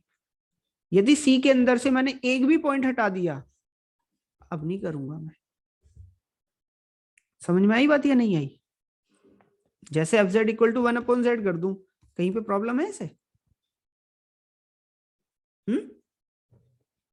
ये फंक्शन कहाँ डिफाइन नहीं है, ये फंक्शन केवल और केवल z इक्वल टू 0 पे डिफाइन नहीं है। ये फंक्शन ऊपर वाला डिफरेंशिएबल, नीचे वाला डिफरेंशिएबल, बस नीचे वाला क्या करो, नॉन जीरो कर दो। नॉन जीरो है कि नहीं है C-0 में? Yes sir. ठीक है, तो फंक्शन को डिफरेंशिएबिलिटी में, फंक्शन को एनालिटिसिटी में इन C-0 कोई समस्या नहीं है। ठीक है जी, तो जब हमसे सी के ऊपर पूछा गया है तो सी के ऊपर एक भी पॉइंट मिस नहीं होना चाहिए, ना एक भी पॉइंट फालतू का ऐड होना चाहिए। एंटायर की बात करिए तो एंटायर की बात होगी कंप्लीट सी से, फाइनाइट कॉम्प्लेक्स प्लेन भी बोलते हैं। ठीक है सर, हाँ जी, मैं ये कह रहा हूँ कि अगर फंक्शन डिफरेंशिएबल एनालिटिक है सर किसी डोमेन पे, और उसमें से कोई एक पॉइंट निकाल दें हम, हाँ, तो क्या सर फंक्शन एनालिटिक बना रहेगा सर? बिल्कुल बना रहेगा। देखो, यदि एफ जेड तुमने डोमेन पे डिफाइन करा और डोमेन पे तुमने कहा कि ये एनालिटिक है, ठीक, तुम इसे इसमें से एक पॉइंट निकाल दिया, 2 पॉइंट निकाल दिया, 3 पॉइंट निकाल दिए, 4, 5, 6 ऐसे, ये डोमेन बना रहेगा कि नहीं बना रहेगा? Yes sir. बना रहेगा। और फिर से डोमेन पे एनालिटिसिटी, ठीक है, या डिफरेंशिएबिलिटी, बात तो सेम ही है। बट इन वाले पॉइंट्स पे तो बात नहीं करोगे ना अब, जब आपने बाहर निकाल दिए। हाँ सर, इनको छोड़कर। इनको छोड़ के सेट आपका अभी भी डोमेन है, कोई समस्या नहीं है उसे, ओपन भी है, कनेक्टेड भी है, तो वो आपका जैसी डिफरेंशिएबिलिटी पहले थी वैसी ही डिफरेंशिएबिलिटी अवेलेबल रहेंगी। ठीक है। Yes sir. Sir deleted neighbourhood पे सर एनालिटिक हो जाएगा सर? डिलीटेड नेबरहुड पे एनालिटिक हो जाएगा? हाँ, डिलीटेड नेबरहुड में हो जाएगा, कोई समस्या नहीं। यस सर, यस सर, यही पूछना था। आशीष म्यूट करो, अनम्यूट करो। सर जैसे फाइनाइट पॉइंट निकाल लें तब तो एनालिटिक हो जाए, लेकिन सर इनफाइनाइट पॉइंट अगर निकाल देंगे अपने डोमेन से तब तो नहीं हो पाएगा सर, हाँ, फेल कर जाएगी। बहुत बढ़िया बात पकड़ी आशीष ने। आपने ये कहा कि जी ये ऐसे, ठीक है, और यदि आपने इसमें से इनफाइनाइट पॉइंट बाहर कर दिए, इनफाइनाइट पॉइंट कैसे बाहर कर दिए, जैसे ये थी आपकी मॉड जेड लेस देन 1, ठीक है, आपने ये इधर वाले पॉइंट्स बाहर कर दिए, तो क्या एनालिटिसिटी की बात कर सकते हैं? 1 मिनट रुकिएगा जरा।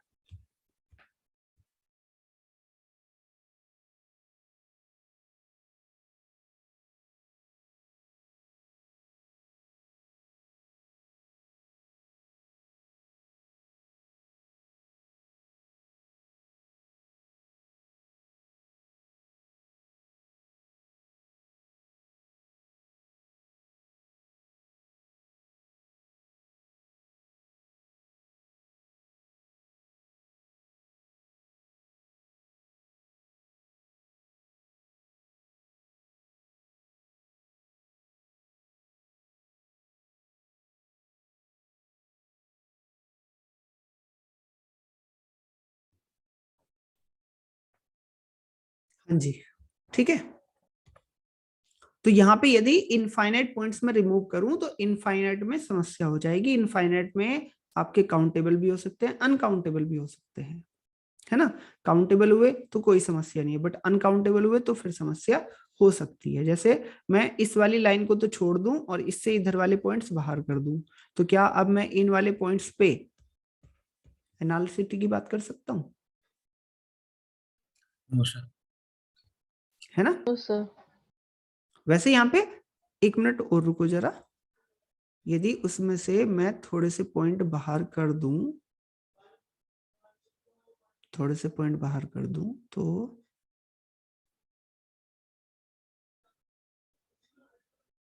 एनालिटिक बना रहेगा।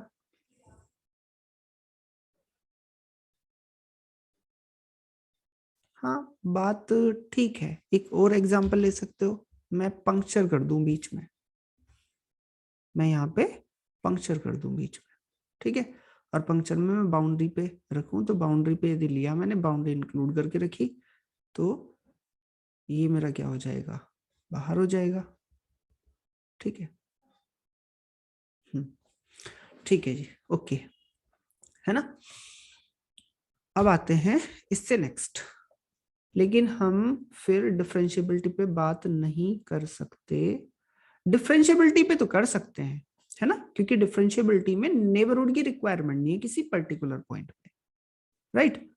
जैसे ये जो बाउंड्री वाला पॉइंट है, जैसे mod Z less than equal to 1 है, इस वाले सेट पे तुम डिफरेंशिएबिलिटी की बात कर सकते हो, बट जो मॉड जेड इक्वल टू 1 है, बाउंड्री है, उस पे एनालिटिसिटी की बात नहीं कर सकते, इसके अंदर की बात कर सकते हैं। मतलब इस वाले में आप एनालिटिसिटी की बात कर सकते हैं, इस वाले को इंक्लूड कर दो तो आप डिफरेंशिएबिलिटी की बात कर सकते हो, even on mod Z equal to 1, ठीक है। हाँ जी सर, एनालिटिक इंप्लाई एंटायर? नहीं, बिल्कुल नहीं। Analytic in C imply entire, ठीक है।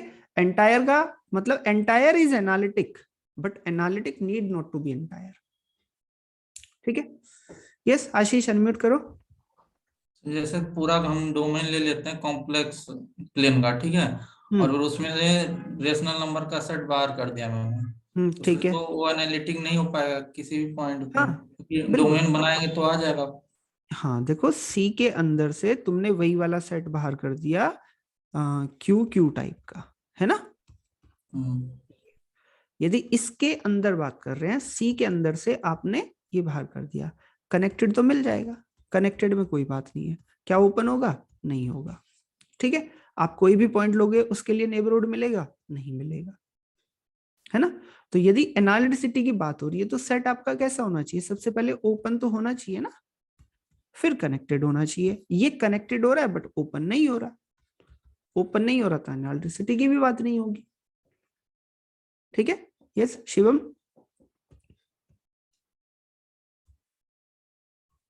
अनम्यूट करो। सर वही कह रहे थे, जहां ओपन है और कनेक्टेड में से एक भी कंडीशन गड़बड़ हुई तो सर एनालिटिसिटी की बात नहीं करेंगे ना? एनालिटिसिटी की बात नहीं करेंगे। ठीक है, एक भी बाउंड्री पॉइंट आ गया तो हम बात नहीं करेंगे। ठीक है, यस यस। ठीक है जी। चलिए अब आते हैं से नेक्स्ट इंपॉर्टेंट पार्ट पे। ठीक है, फिर मुझे आज यहीं पे एंड करनी पड़ेगी क्लास, मुझे अभी मिरर जाना है ना। जिस काम के लिए कल छुट्टी ली थी वो काम पूरा नहीं हुआ। सफिशिएंट कंडीशन फॉर एनालिटिसिटी क्या कहता है? Let fz equal to u plus iv be defined in a domain D and let u and v have continuous partial derivative that satisfy CR equations ux is equal to vy and uy is equal to minus vx for all z belongs to D. Then fz is analytic in D.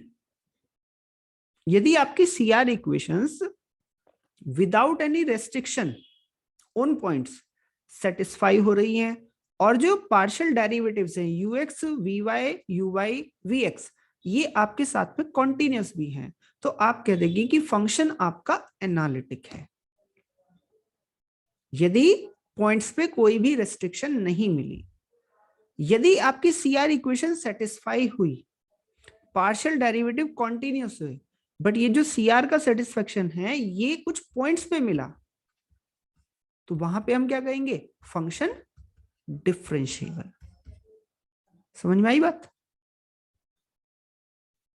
Yes sir.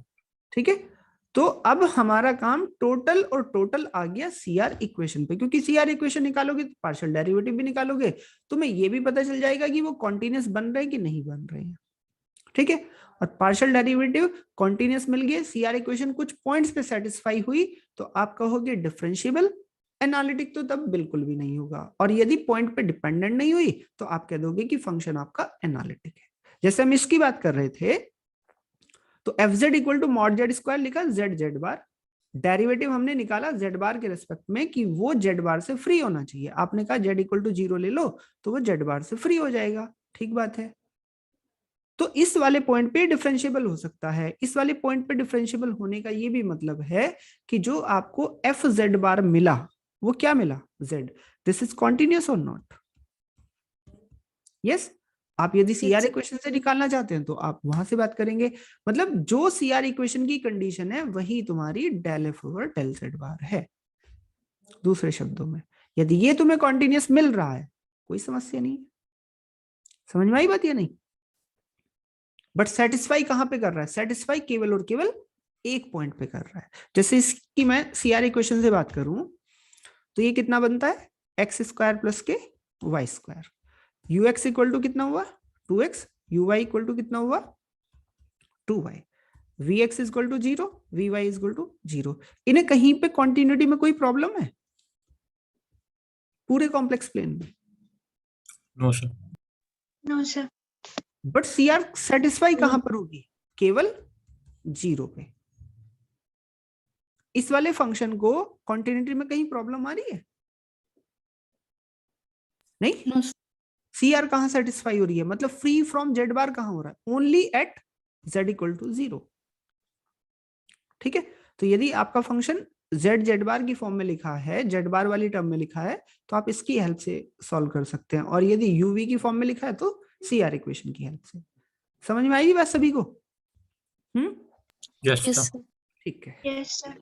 Note क्या कहता है कि if a function fz is differentiable only at some isolated point, मतलब countable points, finite भी हो सकते हैं, infinite भी हो सकते हैं, then F Z is nowhere analytic. यदि आपको 2, 4, 10, 20, 50,000 पॉइंट मिल भी जाएं डिफरेंशिएबिलिटी के, तो भी फंक्शन आपका नोवेयर एनालिटिक होगा। ठीक है, चलो मुझे एक काम करके दिखाओ तुम।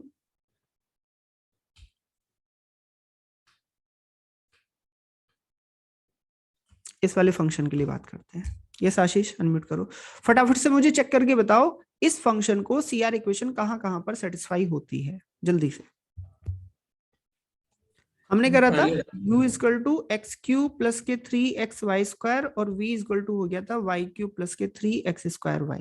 ठीक है, u का x के रिस्पेक्ट में, कॉन्टिन्यूटी में तो कहीं दिक्कत नहीं आनी ना, क्योंकि क्या है, पॉलिनोमियल्स टाइप है ना, तो डेरिवेटिव्स की कॉन्टिन्यूटी कहीं प्रॉब्लम नहीं करेगी। ux इक्वल टू हो गया 3x square plus K 3y square, u y equal to हो गया 6xy, vx इक्वल टू हो गया 6xy और vy इक्वल टू हो गया आपका 3y square plus K 3x square. ux और vy दोनों इक्वल हैं और यहां से आपका आ जाएगा uy इक्वल टू माइनस के vx, तो माइनस के 6xy इक्वल टू 6xy कितना आ जाएगा, 2xy इक्वल टू 0 या 12 लिख लो, है ना। यहां से क्या मिल गया, xy इक्वल टू 0। या तो आपकी x इक्वल टू 0 हो जाएगा यानी कि y एक्सिस हो गई, या आपका x एक्सिस हो गया। फंक्शन की एनालिटिसिटी बताओ, कहीं पर एनालिटिक होगा या नहीं होगा, यस और नो? No sir. इसने कहा 0 पे एनालिटिक हो जाएगा, सरासर गलत। 0 क्या किसी पॉइंट पे एनालिटिक नहीं होगा। डिफरेंशिएबल कहां होगा, केवल x एक्सिस पे और y एक्सिस पे। आपका ये जो पॉइंट है 1 प्लस आयोटा, क्या इनमें से कोई सी एक्सिस पे है? नो नहीं है, तो ये वाला एग्जिस्ट नहीं करेगा। उसने कहा है कि f is not differentiable eight iota, क्या ये आयोटा पॉइंट आपका एक्सिस से बाहर है कि एक्सिस पे है? एक्सिस पे है, ये रहा आयोटा। ठीक है, फंक्शन आपका डिफरेंशिएबल है। उसने कहा है कि नॉट डिफरेंशिएबल, गलत। उसने कहा है कि f इज डिफरेंशिएबल एट 1, हाँ जी बिल्कुल है। क्यों? क्योंकि यहाँ पे मिल रहा है। कंडीशन क्या मिली मुझे, सीआर इक्वेशन मेरी सेटिस्फाई हो रही है इस पे, एक्सिस पे। जो पार्शियल डेरिवेटिव है वो मुझे पहले से ही पता चल गए थे कि पॉलिनोमियल टाइप है तो कॉन्टिन्यूअस, तो वो मिल जाएंगे। ठीक है, तो पार्शियल डेरिवेटिव कॉन्टिन्यूअस हुए, सीआर इक्वेशन यहाँ पे सेटिस्फाई हुई, तो इन वाले पॉइंट्स पे फंक्शन क्या मिलेगा मुझे, डिफरेंशिएबल मिलेगा। ठीक है जी, समझ में आई बात सभी के? Yes sir. अभी इस वाले क्वेश्चन में कर रहे थे, del F over del z bar करा, कितना मिला, जेड प्लस आयोटा। क्या ये कॉन्टिन्यूअस है या नहीं है? जेड प्लस आयोटा कॉन्टिन्यूअस है, हाँ। ठीक है। Yes sir. इसे आपने 0 रखा, सीआर इक्वेशन कहां सेटिस्फाई होंगी, सीआर इक्वेशन सेटिस्फाई होंगी केवल z equal to minus iota. CR equation satisfy हो रही है, पार्शियल डेरिवेटिव कॉन्टिन्यूअस है, तो फंक्शन कैसा होगा, differentiable only at minus iota. वो कह रहा है कि नो पॉइंट इन सी, गलत बात। 1 पे होगा नहीं, आई पे होगा नहीं। समझ में आई बात सभी के या नहीं? Yes sir. ठीक है, चलो इसे बताओ, at z equal to 0 the function F Z equal to z square z bar. ये फंक्शन कहां तो सीआर सेटिस्फाई करेगा, कहां एनालिटिक होगा, कहां डिफरेंशिएबल होगा। 1 मिनट।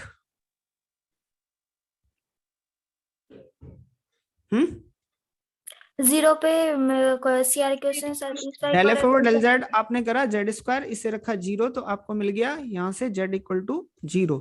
फंक्शन आपका कॉन्टिन्यूअस मिलेगा, यानी कि जो पार्शियल डेरिवेटिव्स है वो कॉन्टिन्यूअस मिलेंगे, बट सेटिस्फाई होंगे केवल और केवल z इक्वल टू 0 पे। तो क्या मिलेगी, डिफरेंशिएबिलिटी या एनालिसिटी? डिफरेंशिएबिलिटी। और कहां, केवल और केवल 0। इसने कहा does not satisfy CR equation, गलत बात। Satisfy CR equation but is not differentiable, गलत बात। Is differentiable, yes. Is analytic, गलत। समझ आया? Yes sir. ठीक है, ये वाला क्वेश्चन करके लाओगे तुम खुद से। क्या कहा है समझा देता हूं। पीजेड और क्यूजेड दो, हाँ बोलो सर। 0 पे एनालिटिक है या तो डिफरेंशिएबल है, कैसे डिस्टिंग्विश करेंगे? डिस्टिंग्विश ऐसे होगा अमृत जब एनालिटिसिटी की बात होगी तो किसी पॉइंट पे नहीं होगी। यहाँ पे आपको क्या पता चला, सीआर इक्वेशन केवल एक ही पॉइंट पे सेटिस्फाई होती है, z इक्वल टू 0। और यदि आपने 0 पे एनालिटिसिटी कही तो क्या कहोगे, 0 का नेबरहुड मिलना चाहिए कि नहीं मिलना चाहिए? Yes sir. क्या नेबरहुड में सीआर सेटिस्फाई होगी? नेबरहुड पे नहीं होगा नेबरहुड पे सर। आपको मिलेगा जेड स्क्वायर, वो 0 होगा ही नहीं, और 0 नहीं हुआ तो फ्री फ्रॉम जेड बार नहीं होगा, फ्री फ्रॉम जेड बार नहीं होगा तो डिफरेंशिएबल नहीं होगा, है ना? सीआर इक्वेशन सेटिस्फाई नहीं करेगा। क्लियर? यस। pz और qz आपके दो नॉन जीरो कॉम्प्लेक्स पॉलिनोमियल हैं, तो फिर आपको ये देखना है कि pz qz conjugate is analytic if and only if. एक बार तो आप इसे एनालिटिक लेके चलो तो देखो कौन सी कंडीशन इसमें मिलती है, और एक बार ये 4 कंडीशन लेके चलो तब देखो कि कहां से pz qz बार एनालिटिक मिलता है। समझ आई बात? नॉन जीरो कॉम्प्लेक्स पॉलिनोमियल है तो मतलब यदि कांस्टेंट पॉलिनोमियल भी है तो कांस्टेंट आपका नॉन जीरो है। ठीक है, इसका मुझे कल पूरा प्रूफ करके दिखाएंगे चारों ऑप्शन का, है ना? कोई भी ऐसा नहीं है एक भी ऑप्शन एग्जाम्पल लेके एलिमिनेट नहीं करने के कि सर यहाँ मैंने ये ले लिया, यहाँ ये ले लिया, नहीं। पूरा का पूरा मुझे इसका एक्सप्लेनेशन चाहिए कि कौन सा ऑप्शन सही और कौन सा गलत, और क्यों गलत क्यों सही। ठीक है जी? Yes sir. चलिए ठीक है, इससे आगे मैं कल कंटिन्यू करूंगा। ठीक है, आज शाम की पॉसिबली क्लास होगी। ठीक है, जल्दी आ जाऊंगा मैं। हाँ राखी अनम्यूट करो। सर एक्चुअली सर एक पिछले लेक्चर का सर क्वेश्चन पूछना था। पूछो। तो एक बार सर आप ना sir 1 minus under root 3 iota का आर्गुमेंट निकाल के दिखा दोगे सर? हाँ बिल्कुल, 1 माइनस के 3 आयोटा। देखो under root argument 3 iota sir, हाँ रूट ठीक है, 3। ओके ओके कोई नहीं। जब तुम किसी भी नंबर का आर्गुमेंट निकालना हो तो पहले तो तुम इसका अल्फा निकाल लो। अल्फा क्या होगा? tan inverse mod y upon x। ठीक है, अनम्यूट रखो। ठीक, ये तुम्हें मिल जाएगा यहाँ पे अल्फा, क्योंकि जब तुम मॉड लगाओगी तो ये चाहे प्लस का हो चाहे माइनस का हो आ तो यही जाएगा ना, ऐसा। जी सर। अब इसी नंबर में तुम चाहे -1 प्लस √3 आयोटा करो, 1 माइनस √3 आयोटा करो, या -1 माइनस के √3 आयोटा करो, ये कैसा मूव करेगा? यदि तुमने माइनस के √3 करा तो ये बिल्कुल ऐसे एज इट इज रिफ्लेक्शन आ जाएगा। ठीक है, यदि तुमने इसमें -1 करा तो ये एज इट इज इधर की तरफ रिफ्लेक्शन आ जाएगा। एंगल अभी भी तुम्हारा अल्फा ही बना रहेगा। ठीक है, एंगल तुम्हारा यहाँ पे भी अल्फा ही बना रहेगा। अब वो अल्फा मेजर करना है कितना मिलेगा। ठीक है, तुम जब -1 -3 कर दोगे तो बिल्कुल यहां से ये एज इट इज यहाँ पे आ जाएगा। समझ आ गई बात इतनी? जी सर। ठीक, अब तुम क्या करते हो, आर्ग्यूमेंट को लेते हो -π से π में। तो कैसे कैसे चलना होता है, इधर से लेके ऐसे। Correct? This is positive direction. Measurement आपका हमेशा ऐसे ही करना है, -π से π में। जब आप मतलब करेंगे मेजरमेंट यहीं से, जब नीचे की तरफ आ जाएगा तो नेगेटिव में हो जाएगा, ऊपर की तरफ आ जाएगा तो पॉजिटिव में हो जाएगा। ठीक, यदि आपका यहाँ पे 1 प्लस √3 आयोटा है तो एंगल कितना बनेगा? अल्फा। जी। ठीक, यदि तुम्हारा नंबर यहां पर है ये वाला -1 प्लस √3 आयोटा, तो एंगल कितना बनेगा एक्स एक्सिस की पॉजिटिव डायरेक्शन से? इतना। इस एंगल को कितना बताओगे आप? यदि ये अल्फा है तो ये पाई माइनस अल्फा होगा कि नहीं? जी सर। तो कितना मिल गया? Pi minus alpha. करेक्ट। अब तुम आ गए यहां पर। यहां पे एंगल कैसे देखना है? यहां चलोगे तुम नीचे की तरफ, क्योंकि -π इस वाली लाइन को तो क्रॉस कर ही नहीं सकते, है ना?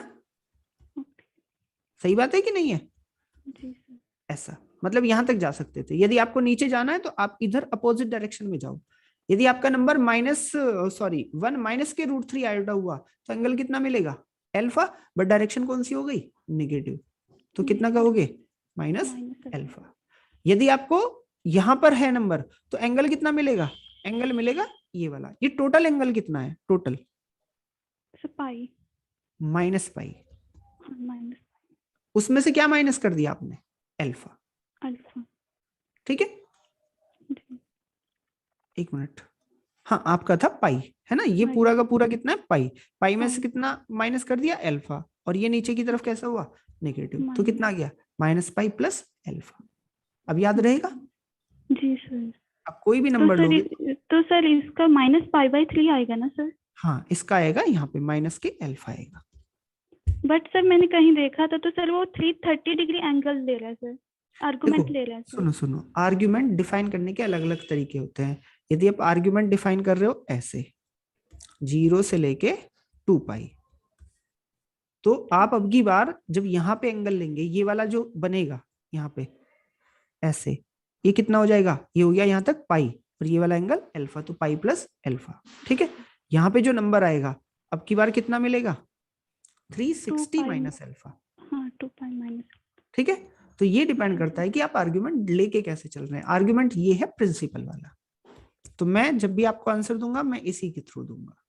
ठीक है, बट सर अगर हम 2 पाई माइनस π/3 भी करते हैं तो भी सर 330 तो नहीं आ रहा। सुनो, ये कितना देगा, tan इनवर्स √3 कितना देता है, 30 डिग्री या 60? जी कितना सर, π/3 देगा 1/2 60 देगा ना, 60 देगा। हाँ, तो यदि आप 360 माइनस के 60 करोगे तो कितना मिलेगा, 300। जी सर, 300 आएगा। जी सर, वहाँ पे सर 330 बोल रहा था ना, तो सर शायद गलत होगा। नहीं, वो सर गलत। एक और चीज सर, प्रिंसिपल रूट और रूट में क्या फर्क होता है सर? प्रिंसिपल रूट आर्ग्यूमेंट पे डिपेंड करते हैं। ठीक है, जैसे आपने मेरे से कहा कि सर z² - 1 = 0, इसके सॉल्यूशन बताओ। ठीक है, तो मैं क्या बता दूंगा, z = 1 एंड -1। अब 1 को यदि कॉम्प्लेक्स नंबर में लिखना हो तो कैसे लिखोगे, e⁻i × 0। जी। ठीक है, अब मैं यदि 2 पाई लिख दूं तो कोई समस्या, 4 पाई लिख दूं तो कोई समस्या, 6 पाई लिख दूं तो नहीं। बट यदि प्रिंसिपल कह दिया तो फिर e⁻i × 0 1 ही होगा। e⁻i प्रिंसिपल आर्गुमेंट लेके, तो हाँ, सर प्रिंसिपल आर्गुमेंट लेना पड़ेगा सर। बिल्कुल प्रिंसिपल आर्ग्यूमेंट लेना होगा। ठीक है, ठीक है सर, थैंक यू सर। अगर डोमेन से 1 या 2 पॉइंट निकाल दें, बाकी सारे पॉइंट्स के नेबरहुड में वो गैप आ जाएगा, फिर एनालिटिक कैसे रहेगा। देखो सुनो, यदि तुमने पूरे कॉम्प्लेक्स प्लेन में से तुमने 1 रिमूव कर दिया, 2 रिमूव कर दिया, तुम अब इसके आसपास में कोई भी पॉइंट लेके आओगे, नेबरहुड नहीं बना सकती। ऐसे ऐसे ऐसे नेबरहुड तो तब जाएगा ना बाहर जब तुम इस वाले पॉइंट का नेबरहुड बनाओगे, तब होगा पंक्चर। समझ आई बात अरुणा? Yes sir. सर अगर कोई एक भी पॉइंट ऐसा है कि वो नेबरहुड ड्रॉ करते और वो 1 भी उसके अंदर इंक्लूड हो जाए, ऐसा तुम बताओ। 1 के जस्ट ऊपर कोई भी एक पॉइंट। देखो कोई भी पॉइंट 1 तो नहीं होगा जब आपने 1 बाहर कर दिया। अब जब 1 नहीं है तो 1 से कुछ डिस्टेंस भी मिलेगी। अब डिस्टेंस मिलेगी तो उस डिस्टेंस का करो हाफ, उसका ड्रॉ करो नेबरहुड, हो गया काम। आपने कब कहा कि सारे नेबरहुड में होना चाहिए, सम नेबरहुड। ठीक है, हाँ सर, वही अगर एग्जिस्टेंस की बात हुआ तो एक भी अगर ऐसा निकल गया नेबरहुड।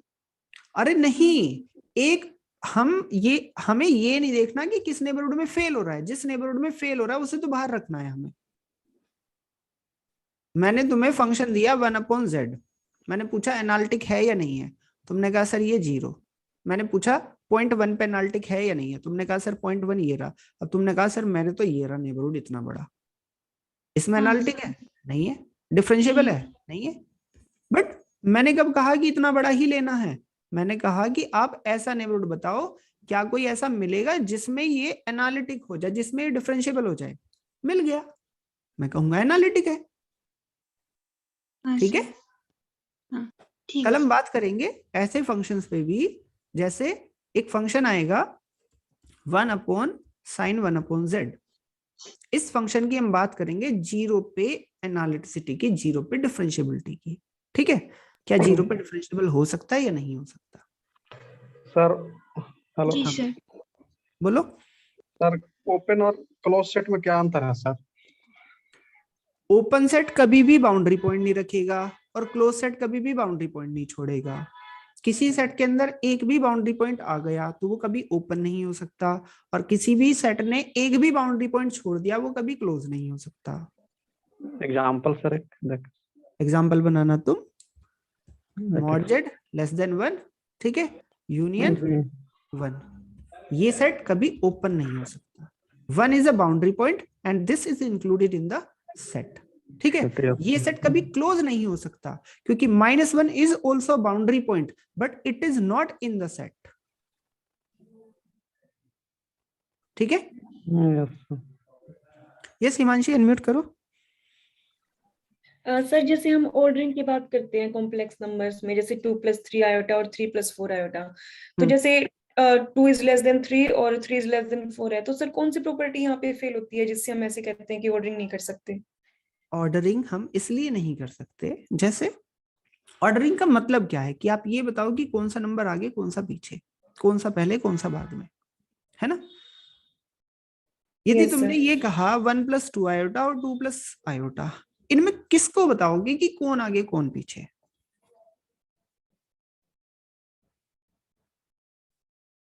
हाँ सर, कंप्लीट में तो नहीं बता सकते, लेकिन अलग √3 रेडियस का एक सर्किल ड्रॉ करा, दोनों के दोनों ही √3 रेडियस के सर्किल पे हैं। एक के अंदर x ज्यादा है तो एक के अंदर y ज्यादा है ना। तो कैसे डिसाइड करेंगे? x को छोटा बड़ा कहा तो दूसरा नाराज, y को कहा तो दूसरा नाराज, तो नहीं कह सकते हम, ठीक है। मॉड्यूलस में हम देख सकते हैं कि मॉड्यूलस उसका किसका कम है किसका ज्यादा है, बट हम इन्हें ऑर्डर नहीं कर सकते कि भाई तुम पहले आओगे या तुम पहले आओगे, इन दोनों में होगा तो झगड़ा हो जाएगा, है ना। बस हम इक्वलिटी की बात कर सकते हैं कि यदि a + ib और c + id ये दो कॉम्प्लेक्स नंबर है, इक्वल है, तो a = c के होगा, b = d के होगा, लेस और ग्रेटर वाली बात नहीं है, ठीक है। चलिए जी, ठीक है जी, अब मैं चलता हूँ, है ना, मुझे लेट हो रहा है, शाम को मिलूंगा, ठीक है। Thank you sir. Thank you sir. Okay sir, thank you. जी वेलकम।